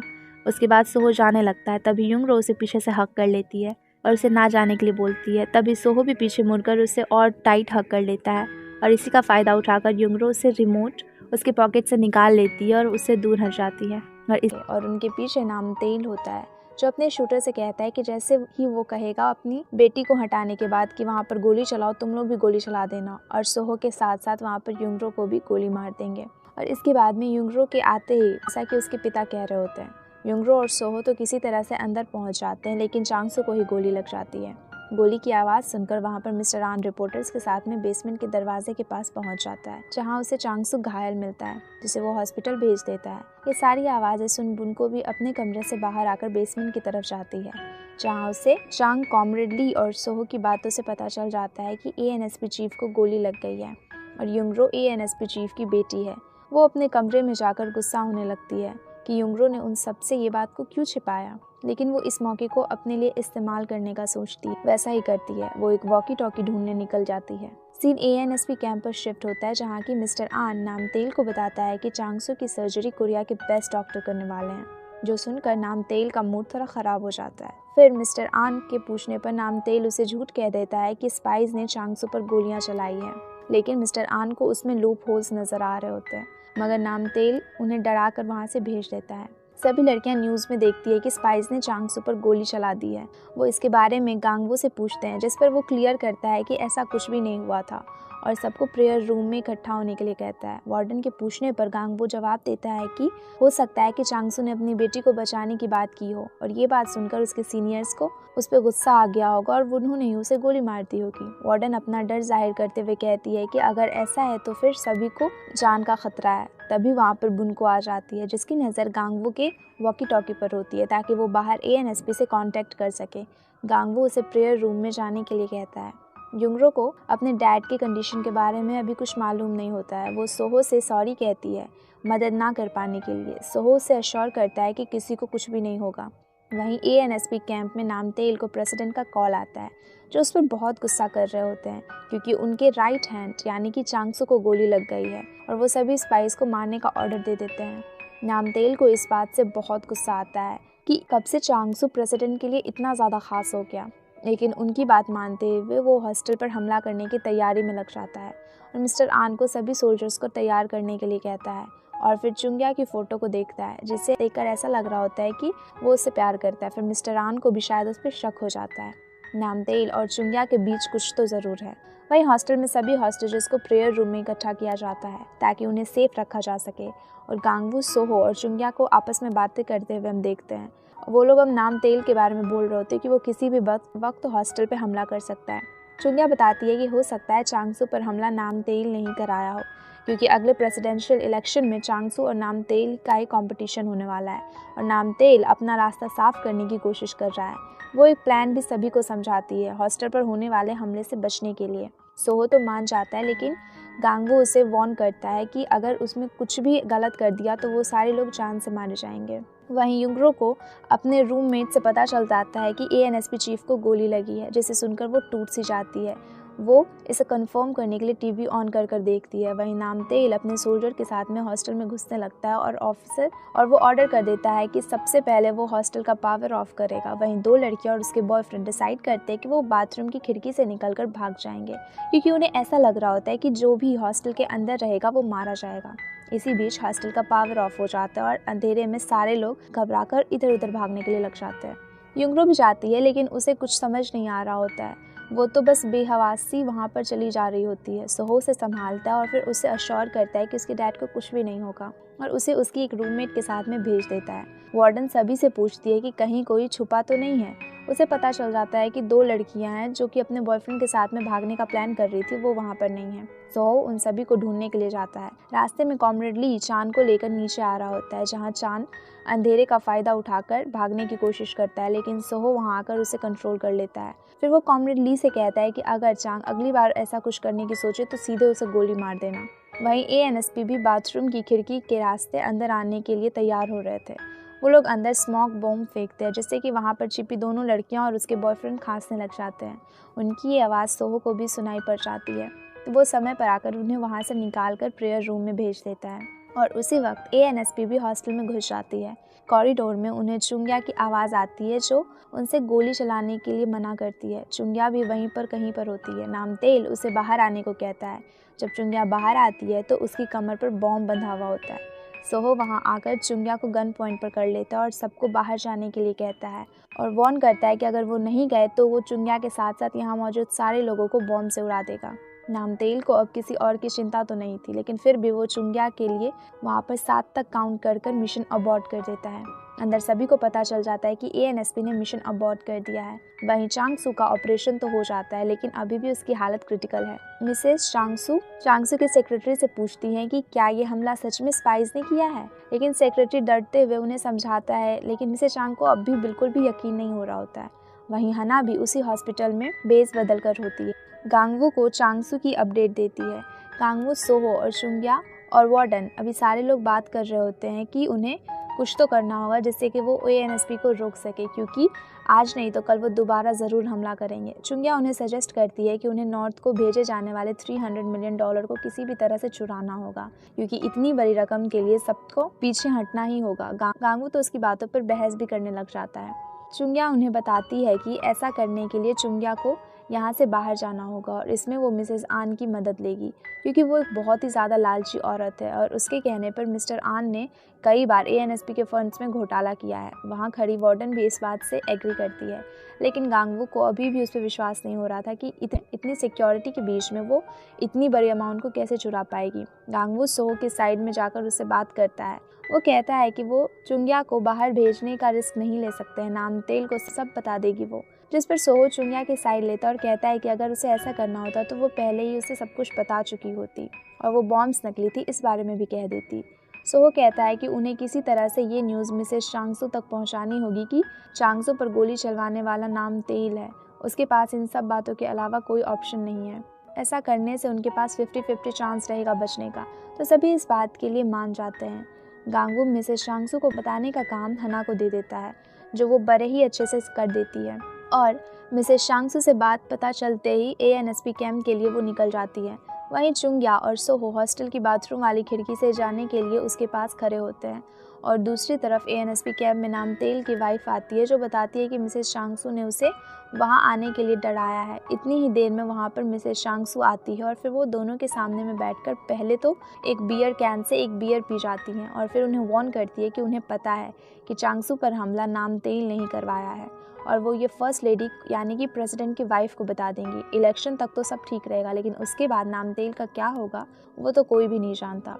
और इतना कहकर वो वहाँ से चली जाती है। तभी वहाँ पर एक कॉल आता है, जिसे उठाने पर नामतेल को पता चलता है कि वो चुंग्या है। वो उसे कहती है कि उसने एक आदमी को बेहोश कर दिया है जो उस पर नज़र रखे हुए था और अब शायद वो बाहर आने की कोशिश करेगी। नामतेल खुश तो बहुत ज़्यादा था, लेकिन वो अपनी पत्नी के सामने दिखा नहीं सकता था, इसलिए वो किसी तरह खुद को कंट्रोल करता है और अपने एक सोल्जर को कुछ कहता है और उसे वहाँ से भेज देता है। नामतेल को वहाँ पर समझ नहीं आ रहा था कि उसकी पत्नी को उस पर शक ना हो जाए, तो वो उसे किस करता है और वहाँ से जाने के लिए कह देता है और वो वहाँ से चली जाती हैं। वहीं खिड़की के पास में खड़ी चुंग्या सोहो से कहती है कि वो पैसे लेकर वापस आएगी, एक शर्त पर कि वो उसके साथ में दूसरे देश चलेगा। वो ऐसा करके अपने देश को धोखा दे रही है, लेकिन उसके लिए वो इतना कर सकती है। सोहो इस बात का कोई जवाब नहीं देता और चुंग्या उससे ये कहकर चली जाती है कि वो अपना जवाब पाने के लिए वापस ज़रूर आएगी। वहीं हम गांगवू को देखते हैं, जो हना को कांटेक्ट करने की कोशिश कर रहा था। वो उसे कांटेक्ट कर चुंग्या पर नजर रखने के लिए कहता है और उसे नामतेल और चुंग्या के स्पाई होने की बात भी उसे बता देता है। नामतेल और चुंग्या के रिलेशन की उसे कुछ सबूत ढूंढने के लिए भी वो कहता है। हना ऐसा ही करती है और नामतेल के घर से उसे चुंग्या और उसकी बहुत सारी फोटोज मिलती है। वो उसे चुरा लेती है, साथ ही एक लिसनिंग डिवाइस भी वहाँ पर लगा देती है। तभी चुंग्या और नामतेल वहाँ पर आ जाते हैं और हना बेड के नीचे छिप जाती है। उनके वहाँ से जाने के बाद वो बाहर भाग जाती है। वहीं मिसेस आन अपने हस्बैंड से कहती हैं कि उन्हें उन $300 मिलियन में से पैसे ले लेने चाहिए, जिससे कि वो प्रॉपर्टी खरीद सके और उनके पास ज़्यादा पैसे होने से वो प्रेसिडेंट इलेक्शन के लिए भी दावेदार बन सकते हैं। मिसेस आन की बात सुनकर मिस्टर आन भी प्रेसिडेंट बनने का सपना देखने लग जाते हैं। वहीं चुंग्या अपने ही घर से एक सीक्रेट कमरे में एक औरत की तस्वीर लेकर उसी तांत्रिक के पास जाती है, जहाँ की सारी एएनएसपी के हाई ऑफिशियल्स की वाइफ जाती थी और उसे वो तस्वीर देती है। और उसकी बातों से हम समझ पाते हैं कि वो तांत्रिक भी एक नॉर्थ का स्पाई ही है। वो उसे कुछ समझाती है और फिर वहाँ से चली जाती है। इसके बाद में सीन मिसेस आन पर शिफ्ट होता है, जो उसी तांत्रिक से मिलने के लिए आई हुई होती है। वो तांत्रिक उन्हें भविष्य बताते हुए कहता है कि उन्हें एक विदेशी महिला मिलेगी जो उन्हें अमीर बनाने में मदद करेगी और इसके बाद उनकी किस्मत ही बदल जाएगी। इसके बाद सीन वापस से मिसेस आन पर शिफ्ट होता है, जो कि एक शॉप पर एक बहुत ही अमीर विदेशी महिला को देखती है, जिससे कि मिसेस आन उसी तांत्रिक की बातों को याद करने लग जाती है। उन्हें लगता है कि ये वही महिला है जो उनकी हेल्प करेगी।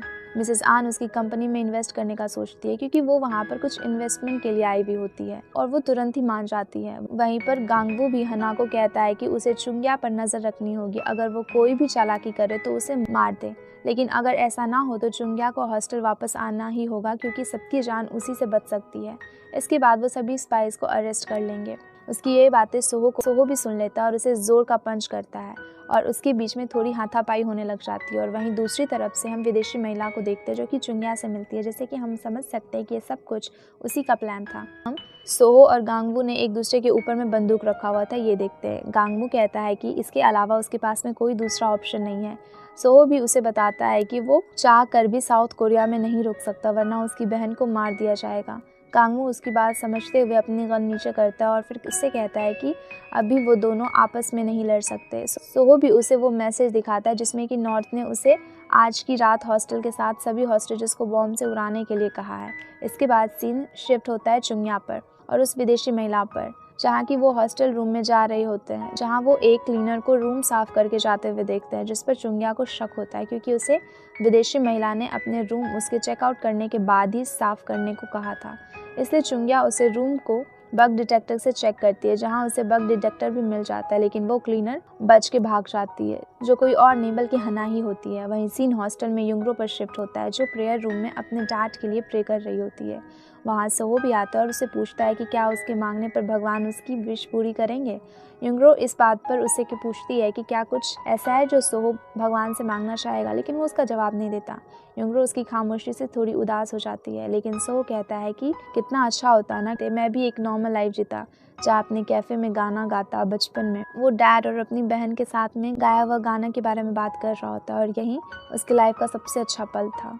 युंगरो मूड को लाइट करने के लिए कहती है कि अगर ऐसा होता तो वो हर रोज़ उस कैफ़े में जाती, वहाँ सोहो का गाना गाते हुए वो उसे देखती, चाहे वो कोई भी मौसम हो या फिर तूफान आ रही हो, जिससे कि सोहो स्माइल करने लग जाता है। वहीं नामतेल को नॉर्थ कोरियन लीडर की सेक्रेटरी फ़ोन कर बताती है कि उन्हें सोहो को एक मैसेज भेजा है जिसमें उसे ऑर्डर्स हैं कि वो रात तक हॉस्टल को ब्लास्ट करना होगा। जो सुन के नामतेल खुश हो जाता है क्योंकि उसे अब कुछ नहीं करना होगा उन लड़कियों को मारने के लिए। इस फ़ोन के बाद मिस्टर आन नामतेल से पूछता है कि क्या उन्हें नॉर्थ कोरिया तक वैसे इलेक्शन से पहले ही पहुंचा देने चाहिए, जिस पर नामतेल कहता है कि नॉर्थ ने वापस भी उनकी कोई मदद नहीं की है, इसलिए पैसे इलेक्शन के बाद ही भेजे जाएंगे। फिर नामतेल चांगसू के सेक्रेटरी को फ़ोन कर कहता है कि उन्हें चांगसू को भी मारना होगा, लेकिन सेक्रेटरी बताता है कि चांगसू बस मरने की कगार पर ही है, लेकिन असलियत में तो ये सब कुछ एक चाल थी मिस्टर एंड मिसेस चांगसू की। नामतेल इस तरफ से फिर रिलैक्स हो जाता है, उसे चांगसू को भी नहीं मारना होगा और उसका रास्ता अपने आप ही साफ हो जाएगा। सीन मिस्टर एंड मिसेस आन पर शिफ्ट होता है, जो नॉर्थ को दिए जाने वाले $300 मिलियन को इन्वेस्ट करने वाले थे उस विदेशी महिला के पास। उनका प्लान था कि एक हफ्ते में वो उस पैसे को इन्वेस्ट करेंगे और उसके बाद जो भी प्रॉफिट हुआ वो लेकर वो पैसे नॉर्थ पहुंचा देंगे। मिसेस आन वो पैसे खुशी खुशी उस विदेशी महिला को दे देती है और इसके बदले उन्हें एक बड़ी सी डायमंड रिंग भी गिफ्ट में मिलती है, जिसे देखकर उनकी आंखें और भी ज़्यादा फैल जाती है। पार्टनरशिप पेपर्स पे वो साइन कर देती हैं। इसके बाद वो विदेशी महिला भी पैसे सीधा चुंग्या के पास ले जाती है और इसके बाद वो सारे पैसे सीधा स्विस बैंक में ट्रांसफ़र हो जाते हैं जो चुंग्या ने नामतेल से लिए थे। इसके बाद में चुंग्या ये बात सोहो को बताती है, जिससे कि सोहो थोड़ा स्माइल करता है। चुंग्या फिर गांगवू से बात करने की डिमांड करती है और उसे वार्न करती है कि अगर हना उसके काम में टांग अड़ाएगी तो फिर वो बहुत ही अच्छे से जानता है कि वो क्या करेगी। हना उनकी बातें सुन रही होती है, इसलिए 1 घंटे में वो अपने घर से बाहर मिलने को कहती है। सोहो जब गांगवू से सवाल करता है कि क्या उसने सही में चुंग्या की जासूसी करते हुए, वो उनका जवाब नहीं देता। वो वार्डन से पूछ अपना वॉकी टॉकी उसके सीक्रेट रूम में चार्ज करने के लिए लगा देता है, जिससे बुन को देख लेती है और फिर उससे वो ANSP में मिस्टर आन को कांटेक्ट कर उसे बता देती है कि चुंग्या एक नॉर्थ की स्पाई है। लेकिन इससे पहले वो कुछ और बोल पाती, वॉकी टॉकी डिस्चार्ज हो जाता है, लेकिन लाइन डिस्कनेक्ट हो जाती है। फिर भी मिसेस आन के लिए इतना ही बहुत ज़्यादा था। वो नामतेल को फंसाने के लिए तुरंत ही चुंग्या के घर जाता है, जहाँ बाहर हना चुंग्या का इंतजार कर रही होती है। जब वो मिसेस आन को देखती है तो वो समझ जाती है कि इसको सब कुछ पता चल चुका है कि चुंग्या एक स्पाई है। वो जल्दी से नामतेल को इन्फॉर्म करती है, लेकिन उन्हें नामतेल और चुंग्या के कुछ पिक्चर्स बरामद हो जाते हैं, जिससे नामतेल के खिलाफ उन्हें काफ़ी सबूत मिल जाते हैं।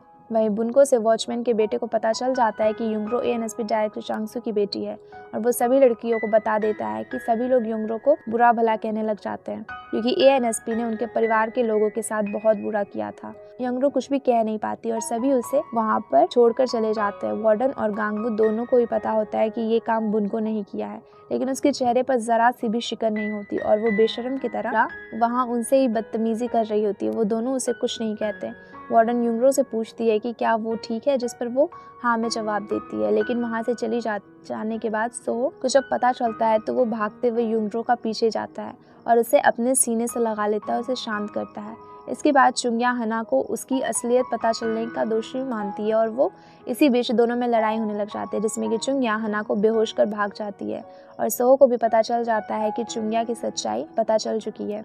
मिसेस आन को भी ये बात पता चल जाती है कि चुंग्या नॉर्थ की स्पाई और नामतेल के बारे में भी उसी वक्त उसके सामने मिसेस नामतेल को भी वो बता देती है। जो ये जान के चुंग्या नॉर्थ कोरियन स्पाई है और उसका रिलेशनशिप नामतेल के साथ में वो गुस्सा करते हुए बेहोश हो जाती है। वहीं जब नामतेल खुशी से चुंग्या के पास फ्लावर लेकर जाता है तो उसे वहाँ पर मिसेस आन मिलते हैं, जो उसे सारी बातें कह देते हैं। गन पॉइंट पर उसे ले लेते हैं। शान को वो कैंटीन वाली लेडी बड़े प्यार से खाना खिला रही होती है, जिससे कि उसका दिल पिघल जाता है और वहाँ पर सोहो आकर कहता है कि वो अपने लीडर को ये बात बता सकता है कि चुंग्या की सच्चाई पता चल चुकी है। चांग उसे ताना मारते हुए बहुत बड़े लीडर के बेटे होने के बारे में कहता है और कहता है कि वो तो बहुत ज़्यादा खुश होगा कि वो सब कुछ कर भी बच सकता है। तब सोहो उसे सच्चाई बताता है कि असली पिता एक कोल माइन में काम करते थे और उन्हें मारने के बाद ही सोहो नॉर्थ कोरियन लीडर ने उसे अडॉप्ट कर लिया था। इसके इस्तेमाल वो कर रहे हैं। वो अपने देश के लिए कुछ भी कर सकता है, लेकिन किसी की कठपुतली बनकर वो नहीं रह सकता। चान को भी उसकी बातें समझ में आ जाती है और वो सोहो का साथ देने का फैसला करता है। वो अपने लीडर के लिए मैसेज पहुंचा देता है। चांग का लीडर और कोई नहीं बल्कि सेक्रेटरी ही है जो गुस्से में सभी को मारने का ऑर्डर दे देती है। वहीं मिसेस नामतेल अपने पति से धोखे पर रोते हुए आती है और उसे तांत्रिक के पास जाती है जिसने कि उसे झूठ बोला था, क्योंकि उसने इचुंग्या को उनके पास रहने देने के लिए कहा था। ये सुनकर मिसेस आन को भी शक होता है और वो उस हांगकांग की उस कंपनी में फ़ोन लगाने के लिए कहती है अपनी सेक्रेटरी से, जिसके पास उन्होंने पैसे भेजे थे, लेकिन उस कंपनी का नाम तो कोई और लड़की के नाम से ही था। अपने शक को दूर करने के लिए वो तांत्रिक के पास भी जाती है, लेकिन वहाँ से भी वो भाग चुका था, वो खाली होता है। सच्चाई का एहसास होते ही मिसेस आन के पैरों के नीचे से ज़मीन खिसक जाती है। वहीं हना भी मिसेस और मिस्टर चांगसू से मिलती है और उन्हें सारी सिचुएशन समझाती है। चांगसू सोहो से बात करते हैं और उसे एश्योर करते हैं कि वो उन्हें बाहर निकालने में हर मदद करेंगे, लेकिन वो सभी हॉस्टेजेस को छोड़ दें। बाहर उनके लिए एक कार वेट कर रही होगी जिससे कि वो देश से बाहर चले जाएंगे और इसके बाद वो हॉस्टल को ब्लास्ट कर देंगे, जिससे कि नॉर्थ को ये लगेगा कि सब मारे गए हैं। सोहो को सोचने का समय मांगता है और ये बात जब युंगरो को पता चल जाती है तो वो उसके साथ अंत तक रहने को कहती है, जिसके लिए वो चांगसू ना चाहते हुए भी मना नहीं कर पाता है। हना को ये रिस्पॉन्सिबिलिटी दी जाती है कि वो युंगरो को एयरपोर्ट से बाहर सुरक्षित लेकर जाए, लेकिन हना को जाने के बाद मिसेस चांगसू मिस्टर चांगसू को भड़काती है कि युंगरो अब नॉर्थ के साथ दे रही है। और प्रेसिडेंट का कॉल आता है कि जब उन्हें पता चलता है कि एनएसपी डायरेक्टर की बेटी भी वहाँ अंदर है, तो मिस्टर प्रेसिडेंट चांगसू से बातें करते हैं और उसे महान लीडर में जंग में अपने परिवार का बलिदान दिया था, ये सारी बातें उसे इनडायरेक्टली समझा रहे होते हैं, जिसका मतलब होता है कि वो युंगरो को भी मार दे। में हम देखते हैं कि मिस्टर चांगसू ने ऑर्डर करते हैं कि पूरी बिल्डिंग को बॉम्ब से ब्लास्ट कर दिया जाए। युंगरो सोहो से पूछती है कि क्या वो कभी दोबारा मिल पाएंगे। सोहो के जवाब ना देने पर वो परेशान हो जाती है, इसलिए सोहो उसे गले लगा लेता है और उससे कहता है कि वो अगर जिंदा रहा तो वो दोनों ज़रूर मिलेंगे। उसकी बातें सुनकर युंगरो उससे कहती है कि जब दोबारा मिलेंगे तो वो उसे उसका लॉकेट वापस कर देगी। अगले सीन में हम देखते हैं कि चांगसू एएनएसपी के एजेंट से कहता है कि उसे किसी भी हालत में उसकी बेटी हॉस्टल से बाहर चाहिए, हमला होने से पहले। इसके लिए उन्हें चाहे जो भी करना पड़े वो करे। सीन इसके बाद मिस्टर आन और नामतेल पर शिफ्ट होता है। नामतेल को बांधकर उससे अपने सारे बदले ले रहा होता है। जितना भी उसने नामतेल ने उसे मारा था, उसे बेइज्जत किया था जब वो पावर में था। नामतेल उसे समझाता है कि चांगसू मरने ही वाला है, तो अगला प्रेसिडेंट कैंडिडेट नामतेल ही बनेगा, लेकिन मिस्टर आन को खुद प्रेसिडेंट बनना था। इसी बीच मिस्टर आन को उसकी वाइफ का कॉल आता है, जिससे वो कहता है कि वो विदेशी महिला 300 मिलियन लेकर भाग चुकी है। जो सुनकर मिस्टर आन के तो पसीने ही छूटने लग जाते हैं और भागकर अपनी वाइफ के पास जाने लगते हैं, लेकिन वहाँ बंधा नामतेल भी ये सारी बातें सुन चुका था। सीन नॉर्थ कोरियन लीडर और उसकी सेक्रेटरी पर शिफ्ट होता है, जहां उन्हें पता चल चुका था कि 300 मिलियन चुंग्या के पास है। सेक्रेटरी इसी बात से बहुत ज़्यादा गुस्सा थी, इसलिए वो शान को मैसेज दे देती है कि सोहो को मार दिया जाए। जब चांग ये मैसेज मिलता है तो उसे थोड़ा दुख होता है, लेकिन वो किसी के भी देखने से पहले ही उस मैसेज को बदल देता है। सोहो के पूछने पर वो कहता है कि नॉर्थ के ऑर्डर्स हैं कि सब कुछ जैसा चल रहा है वैसा ही चलने दें, लेकिन चांग सोहो को इसी बात पर कॉन्फ्रंट करता है कि चांगसू की मदद ले रहा है और उस पर भरोसा भी कर रहा है। सोहो जवाब देता है कि उसे किसी पर भी भरोसा नहीं है, उसके पास इससे भी बेहतर कोई ऑप्शन नहीं है।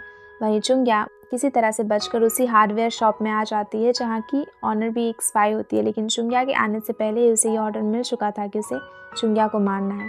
चुंग्या वहाँ पहुँचकर एएनएसपी एजेंट को देखती है, इसलिए छत के रास्ते से वो छुपकर अंदर अपने सीक्रेट कमरे में जाकर अपना पासपोर्ट और गन ले लेती है, लेकिन वहाँ एक शूटर को देख चुप हो जाती है, लेकिन उसे दोबारा निकलकर वो आदमी उसे शूट कर देता है और वो आदमी कोई और नहीं बल्कि उसी शॉप का ऑनर ही था।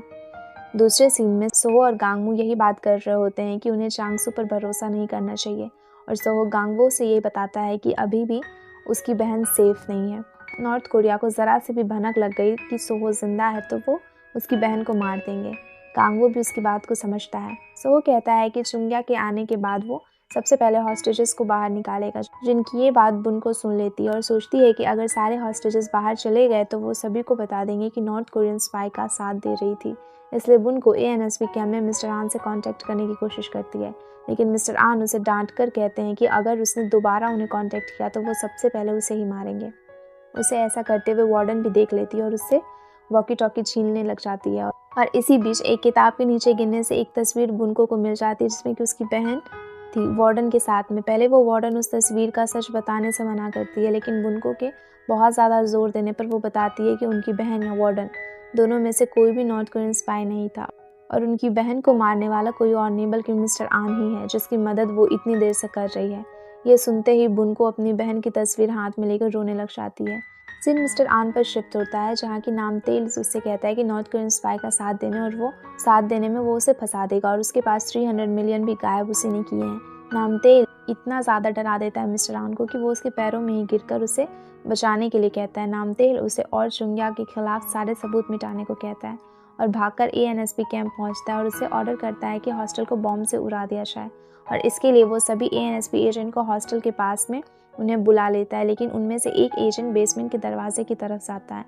वहीं अंदर चांग युंगरो से बात कर रहा होता है। सोहो पर गन तान देता है और वो उससे कहता है कि फाइनली उसे मार देगा, लेकिन उसे शूट करने से पहले उसे चुंग्या शूट कर देती है और जो एजेंट बेसमेंट के दरवाजे से पास में भागा था वो चुंग्या ही थी। असल में चुंग्या ने एक डमी को अपने कपड़े पहना दिए थे और वो गोली उस डमी को लगी थी, चुंग्या को नहीं। कॉमरेड चांद को मारने के लिए जाता है, लेकिन सोहो उसे रोक लेता है और शांत करते हुए कहता है कि अब चुंग्या वापस आ चुकी है और उसके पास में 300 मिलियन है, तो अब वो इतनी आसानी से बचकर जा सकते हैं। चांग उसका मजाक उड़ाते हुए कहता है कि उन्हें क्या लगता है कि ये सरकार के पैसे लेकर वो बच पाएंगे, आपको ढूंढ ढूंढ कर मारा जाएगा। सीन ANSP कैंप पर शिफ्ट होता है, जहाँ की नामतेल को रोकने के लिए वहाँ खुद ही चांगसू अपनी वाइफ के साथ में आ जाता है और पीछे से मिस्टर आन की वाइफ भी नामतेल पर इल्ज़ाम लगा देती है कि वो नॉर्थ के साथ में मिला हुआ था, क्योंकि उसके रिलेशन चुंग्या के साथ में है। लेकिन नामतेल इस बात से साफ मना कर देता है और उसकी वाइफ भी उसका साथ देती है। लेकिन नामतेल अब $300 मिलियन के घोटाले के लिए मिसेस आन और उसकी वाइफ को ब्लेम करता है, इसलिए मिसेस आन भी फिर से नामतेल का रिलेशन चुंग्या के साथ में बताती है, जिसके लिए नामतेल भी अभी मना कर रहा होता है। इसी बीच वॉकी टॉकी से चुंग्या की आवाज़ आती है कि $300 मिलियन उसकी स्विस बैंक के अकाउंट में है और वो उन्हें वार्न करती है कि कोई भी हॉस्टल के पास आने की सोचना भी मत, और कॉल डिस्कनेक्ट करते हुए नामतेल को आई लव यू कहती है। नामतेल इस बात को भी मानने से इनकार कर देता है। हना को उसके डबल स्टैंडर्ड देकर गुस्सा आ जाता है और वो सबके सामने चुंग्या और नामतेल के इंटीमेट फोटोज रख देती है, जो देख सबके होश उड़ जाते हैं। इसलिए मिस्टर और मिसेस आन को अरेस्ट करने के साथ साथ नामतेल को भी अरेस्ट किया जाता है, जिसकी वाइफ उसे मार रही होती है। सीन वापस से हॉस्टल में ही शिफ्ट हो जाता है, जहाँ की चांद की बातें सुन कॉमरेड ली को गुस्सा आ जाता है, लेकिन सोहो उन्हें रोक लेता है और चुंग्या चांद को कहती है कि अगर वो सोचता है कि उसकी लीडर उसकी परिवार को बचा लेगी तो वो गलत है, और वो उसके साथ लीडर का नाम भी बता देती है। ये नाम सुनकर सोहो थोड़ा शॉक भी हो जाता है और एक फ्लैशबैक से हमें पता चलता है कि सेक्रेटरी और कोई नहीं बल्कि सोहो की मॉम है, जो उसे और उसकी बहन को छोड़ के चली गई थी। सीन सेक्रेटरी पर शिफ्ट होता है, जहाँ ये हम देखते हैं कि वो नॉर्थ के लीडर से पूछती है कि क्या वो सच में सोहो को मारना चाहती है, क्योंकि वो उनका ही तो बेटा है जिसे उन्होंने बचपन में छोड़ दिया था सक्सेसफुल होने के लिए। क्या वो उसे अब भी मारना चाहती हैं? अगर वो कहे तो वो सोहो को बचा सकता है, क्योंकि उनका एक स्पाई अभी भी हॉस्टल में ही है। लेकिन वो पत्थर दिल सोहो को मारने का ऑर्डर दे देती है और उनके बच्चे उस दिन ही मर गए थे जिस दिन उन्हें उसने छोड़ा था।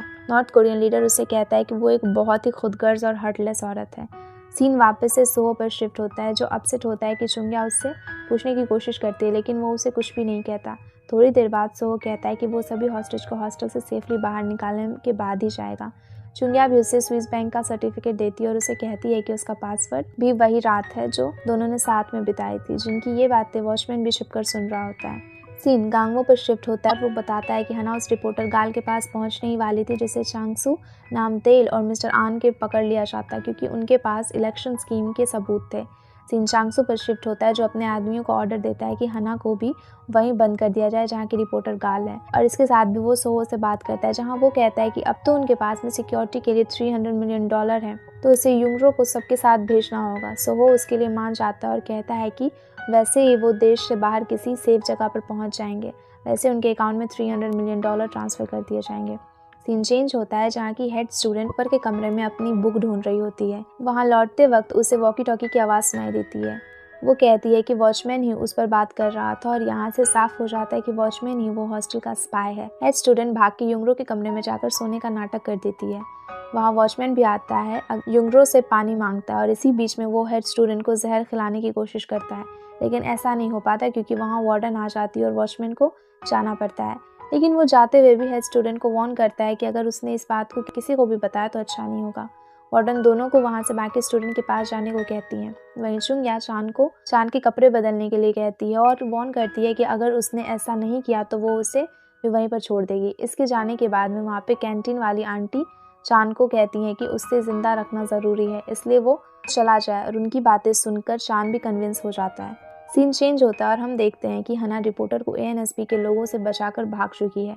सीन चेंज होता है जहाँ गांगवू की बात चांगसू से होती है और वो पूछता है कि रिपोर्टर बाहर क्यों नहीं आ रहे हैं। चांगसू से कहता है कि प्रेसिडेंट को भी इस स्कीम का पता चल चुका है, इसलिए वो किसी को भी बाहर नहीं आने देंगे, उन्हें छिपकर ही निकलना होगा। सो गांगवू से फ़ोन लेकर जैसे ही कुछ कहने वाला होता है कि चुंग्या फ़ोन लेकर कहती है कि सभी 12 बजे निकल जाएंगे, स्टूडेंट चांगसू की जिम्मेदारी है, और इतना कहकर वो फ़ोन रख देती है। सो कहता है कि वो सभी को बाहर निकाले बिना यहाँ से नहीं जाएगा, तो चुंग्या उसे चूज़ करने के लिए कहती है और उसे जवाब ना देने पर वहाँ से गुस्से में चली जाती है। गांगवू सोहो से कहता है कि उसे जाना होगा, स्टूडेंट उसकी जिम्मेदारी है। ये सुनकर सोहो मान जाता है और वो एक आखिरी बार युंगरो से मिलता है और कहता है कि वो जा रहा है और वो उसे साथ में नहीं लेकर जा सकता क्योंकि उनके पास $300 मिलियन है उनकी सेफ्टी के लिए। युंगरो उसे अपना स्कार्फ देकर कहती है कि उसे पता होगा कि उसके लिए कितनी ज़्यादा कीमत है, इसलिए अगली बार जब भी वो मिलेंगे सोहो उसे ये वापस कर देगा। सोहो वो नहीं लेता और दिल पर पत्थर रखते हुए कहता है कि अब वो कभी भी नहीं मिलेंगे। युंगरो उसे पीछे से हक करके रोती है, लेकिन वो नहीं रुकता और वहाँ से चला जाता है। युंगरो जब नीचे आती है तो हेड स्टूडेंट भाग कर आती है और उसे गांगवू को वार्डन और युंगरो की बातें बताती है कि कैसे वॉचमैन ही हॉस्टल का असली स्पाई था। ये सुनकर सभी डर जाते हैं और युंगरो सोहो के पास जाने के लिए बाहर भागती है, लेकिन वहीं दूसरी तरफ चुंग्या सोहो और सभी स्पाई बेसमेंट से ना जाकर बाथरूम से जाते हैं क्योंकि उन्हें चांगसू पर यकीन नहीं था। सोहो को एक पल के लिए युंगरो को चिल्लाने की आवाज़ भी आती है, लेकिन वो दोबारा आवाज़ ना आने पर वो चला जाता है। वहीं युंगरो को लगता है कि वो सभी बेसमेंट से जाएंगे, इसलिए वो उन्हें रोकने के लिए जाती है, लेकिन वहाँ नहीं होते, इसलिए वो बाथरूम की तरफ जाती है। वहाँ पे चांगसू एएनएसपी एजेंट के साथ में बेसमेंट के दरवाजे पर सभी स्पाई को मारने के लिए खड़ा होता है, लेकिन उसे पता चलता है कि वो लोग सभी बाथरूम की तरफ से भाग रहे हैं, इसलिए वो अपने लोगों को वहाँ पर भेजता है और उसी बीच बेसमेंट के रास्ते से वॉचमैन बाहर निकल जाता है, जिसकी मदद वही शॉप ओनर करता है जिसने चुंग्या को मारने की कोशिश की थी, लेकिन वो ये नहीं देख पाता कि उसके पीछे उनका बेटा भी है जिसे गाड़ी में बैठा दिया गया। गांगवू युंगरो को रोकने की कोशिश करता है और कहता है कि सोहो और सभी स्पाइस ट्रेंड हैं और वो खुद को बचा लेंगे, लेकिन उन्हें हॉस्टल की लड़कियों को बचाना होगा क्योंकि उनके पापा ने उन्हें धोखा दिया है। सीन हना पर शिफ्ट होता है जो रिपोर्टर गाल के साथ में एक रेडियो स्टेशन हैक कर लेती है और इससे पूरे देश में ये पता चल जाता है कि सरकार क्या कर रही है। इसी सिचुएशन को हैंडल करने के लिए चांगसू मिस्टर आन को बुलाता है। मिस्टर आन उसे रेडियो स्टेशन में जाकर सबसे पहले उस रिपोर्टर को मारता है और हना को पकड़ लेता है।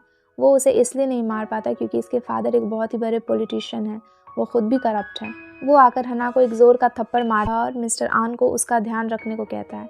वहीं वॉचमैन को जब अपने बेटे के ना होने का एहसास होता है तो वो उसे बंदूक की नोक पर गाड़ी से बाहर निकाल देता है और उसे कहता है कि आज के बाद वो ये भूल गया कि उसका भी कोई पिता था। वॉचमैन के बेटे को समझ नहीं आ रहा होता है कि आखिर उसके पिता क्या कर रहे हैं और वो है कौन। वहीं सभी स्टूडेंट के पेरेंट्स भी अपने बच्चों के जान के लिए एएनएसपी कैंप के बाहर गए हुए होते हैं क्योंकि सभी को इलेक्शन स्कीम का पता चल चुका था और सिचुएशन सभी के हाथ से बाहर होती जा रही थी। वहीं वार्डन बुनको को बताती है कि उनकी बहन और वार्डन दोनों जर्मनी में मिले थे और वो बेस्ट फ्रेंड थे, लेकिन उनकी बहन ने वार्डन के फियांसे के साथ में मिलकर उसे चीट किया था और वो उसके फियांसे के बच्चे की माँ बनने वाली थी। और इन सब बातों से वो इतना अपसेट हुई थी कि उन्होंने पढ़ाई को बीच में ही छोड़ दिया था और वापस से कोरिया आ गई थी, लेकिन उसे मिस्टर आन ने पकड़ लिया था और टॉर्चर किया था कन्फेस करने के लिए। वो एक नॉर्थ कोरिया की स्पाई है, लेकिन अपनी जान बचाने के लिए उसने भी अपनी बहन का नाम ले लिया था, जिससे मिस्टर आन को उसकी बहन और फियांसे को पकड़ के टॉर्चर, जैसे कि उसकी बहन तो मर गई और उसका फियांसे आज भी कोमा में है, जिससे मिलने के लिए वो महीने में एक बार जाती हैं उसके बिल्स भरने। बुनको को ये जानकर बहुत ज़्यादा बुरा लगता है, वो रोने लग जाती है और गुस्सा भी होती है कि उसकी बहन की जान वार्डन की वजह से गई और वो वहाँ पर चिल्लाने लग जाती है। बुनको की बहन के साथ जो हुआ था, उसकी फैमिली कंडीशन जो भी थी, लेकिन उसने जो किया था उसे उसकी सज़ा मिली थी। वहीं कॉमरेड ली और चान डॉक पर होते हैं जहाँ वो बातें कर रहे होते हैं कि चुंग्या सोहो से प्यार करती है और ये भी कि उन्हें साउथ कोरिया के फ्राइड चिकन और नूडल्स कितना ज़्यादा पसंद आया। कॉमरेड ली खड़ा होकर कहता है कि उसे फिर से एक आखिरी बार वो खाना खाना है, लेकिन एक गोली आकर लगती है और वो वहीं पर गिरकर मर जाता है। चान भी बचने की कोशिश करता है, लेकिन उसे भी गोली लग जाती है और उन्हें मारने वाला कोई और नहीं बल्कि वॉचमैन ही था। वो चान से चुंग्या और सोहो के बारे में पूछता है, लेकिन वो कुछ भी नहीं कहता है। इसके बदले कहता है कि उसकी माँ को ना बताया जाए कि वो मर गया है। इसके तुरंत बाद ही वॉचमैन उसे एक और गोली मारता है और चान की भी मौत हो जाती है। वहीं न्यूज़ में सब कुछ संभालने के लिए मिस्टर आन ये बता देते हैं कि एएनएसपी डायरेक्टर की बेटी भी अंदर है। ये सुन चांगसू गुस्सा हो जाता है, लेकिन कुछ नहीं कर पाता। प्रेसिडेंट उसे फ़ोन करके वार्न करते हैं, लेकिन उसकी बातों से वो सेटिस्फाई नहीं होते और नामतेल को बुलाने के लिए कहते हैं। वहीं नामतेल की पिटाई एएनएसपी एजेंट कर रहे थे, जैसे जैसे ही उसे पता चलता है कि वो वापस से पावर में आ गया है, सबसे पहले वो उन एजेंट्स को मारता है जो उसे पीट रहे होते हैं। फिर वो चांगसू से ऑफिस में आकर उसकी सीट ले लेता है। वहीं सोहो और चुंग्या डॉक पर पहुंच जाते हैं और उन्हें वहां पर कॉमरेड ली और चान की जीप मिलती है, जिससे कि वो सोचकर रिलैक्स करने लग जाते हैं कि शायद वो दोनों चले गए। शिप में अभी टाइम होने के कारण वो दोनों जीप में बैठकर बातें कर रहे होते हैं, जहाँ चुंग्या बताती है कि वो हमेशा से एक नॉर्मल लाइफ जीना चाहती थी, जिसमें कोई मिशन ना हो और वो उसके पति हो, उसका बच्चा हो, वो साथ में खुश रहे। इसी बीच उन्हें रेडियो से पता चलता है कि युंगरो पर इल्जाम लगाए गए हैं, लेकिन कि वो एक नॉर्थ कोरियन स्पाई की मदद कर रही है और चांगसू को हटाव नाम तेल चीफ है। तो वो समझ आता है कि कुछ गड़बड़ है और वो वापस हॉस्टल जाने की बात कहता है। चुंग्या उसे समझाती है कि अगर वो गया तो वो वापस नहीं आ पाएगा, लेकिन सोहो को बस युंगरो ही दिख रही होती है। लेकिन तभी वॉचमैन और उसका साथी उन दोनों को पकड़ लेते हैं और वॉचमैन कहता है कि देश को धोखा देने का अंजाम मौत ही है। सोहो उसे कहता है कि उसे ऐसी ज़िंदगी नहीं जीनी जिसमें उसकी कोई पहचान ही ना हो, और वो ये भी बताता है कि युंगरो की जान को खतरा है। ये सुनकर वॉचमैन भी थोड़ा इमोशनल हो जाता है और अपने साथी पर ही गोली चला देता है, जो कि सोहो को मारने वाला था, लेकिन बदले में उसे भी गोली लग जाती है। इसके बाद वो चुंग्या को छुड़ाकर उसे जाने के लिए कहता है कि वो जाकर युंगरो के पास जाए और जल्दी से उसे जाकर बचा ले। वहीं नामतेल सभी हॉस्टल में घुसने के ऑर्डर्स दे देता है और चांगसू उसे रोकने की कोशिश करता है, लेकिन नामतेल उसकी एक नहीं सुनता। इसलिए वो अपने असिस्टेंट को कॉल कर सख्ती से हना को छोड़ने के लिए कहता है। अंदर वार्डन, गांगबू और युंगरो सोच ही रहे होते हैं कि अब वो क्या करें, वो यहाँ से कैसे निकलें। तभी बुनको आकर उन्हें एक आइडिया बताती है। मिस्टर आन को कांटेक्ट करेगी और उन्हें बताएगी कि सभी हॉस्टेजेस और गांगबू टेरेस पर बैनर्स की मदद से सब बताने वाले हैं। नामतेल तो नहीं मानता, लेकिन मिस्टर आन के लिए ये कहने पर चुंग्या के बारे में बताने वाली है, तो वो फोर्सेस को मेन गेट पर टेरेस की तरफ भेज देता है, बेसमेंट से हटाकर। वहीं हना गांगबू को कहती है कि वो एक मिनी बस लेकर बेसमेंट की पास पहुंच जाएगी और उसमें हॉस्टेजेस को लेकर वो लोग निकल जाएंगे। गांगबू सभी हॉस्टेजेस के साथ में वहां जाने लगता है। वहीं सोहो भी बेसमेंट के दरवाजे के पास पहुंच जाता है और उसे बचते हुए वो ANSP एजेंट को मार देता है। सभी दरवाजे के पास आ जाते हैं, लेकिन कैंटीन वाली आंटी ने के ना होने पर युंगरो उनके पीछे वार्डन और बुनको तीनों को वापस लाने के लिए अंदर जाने लग जाती है।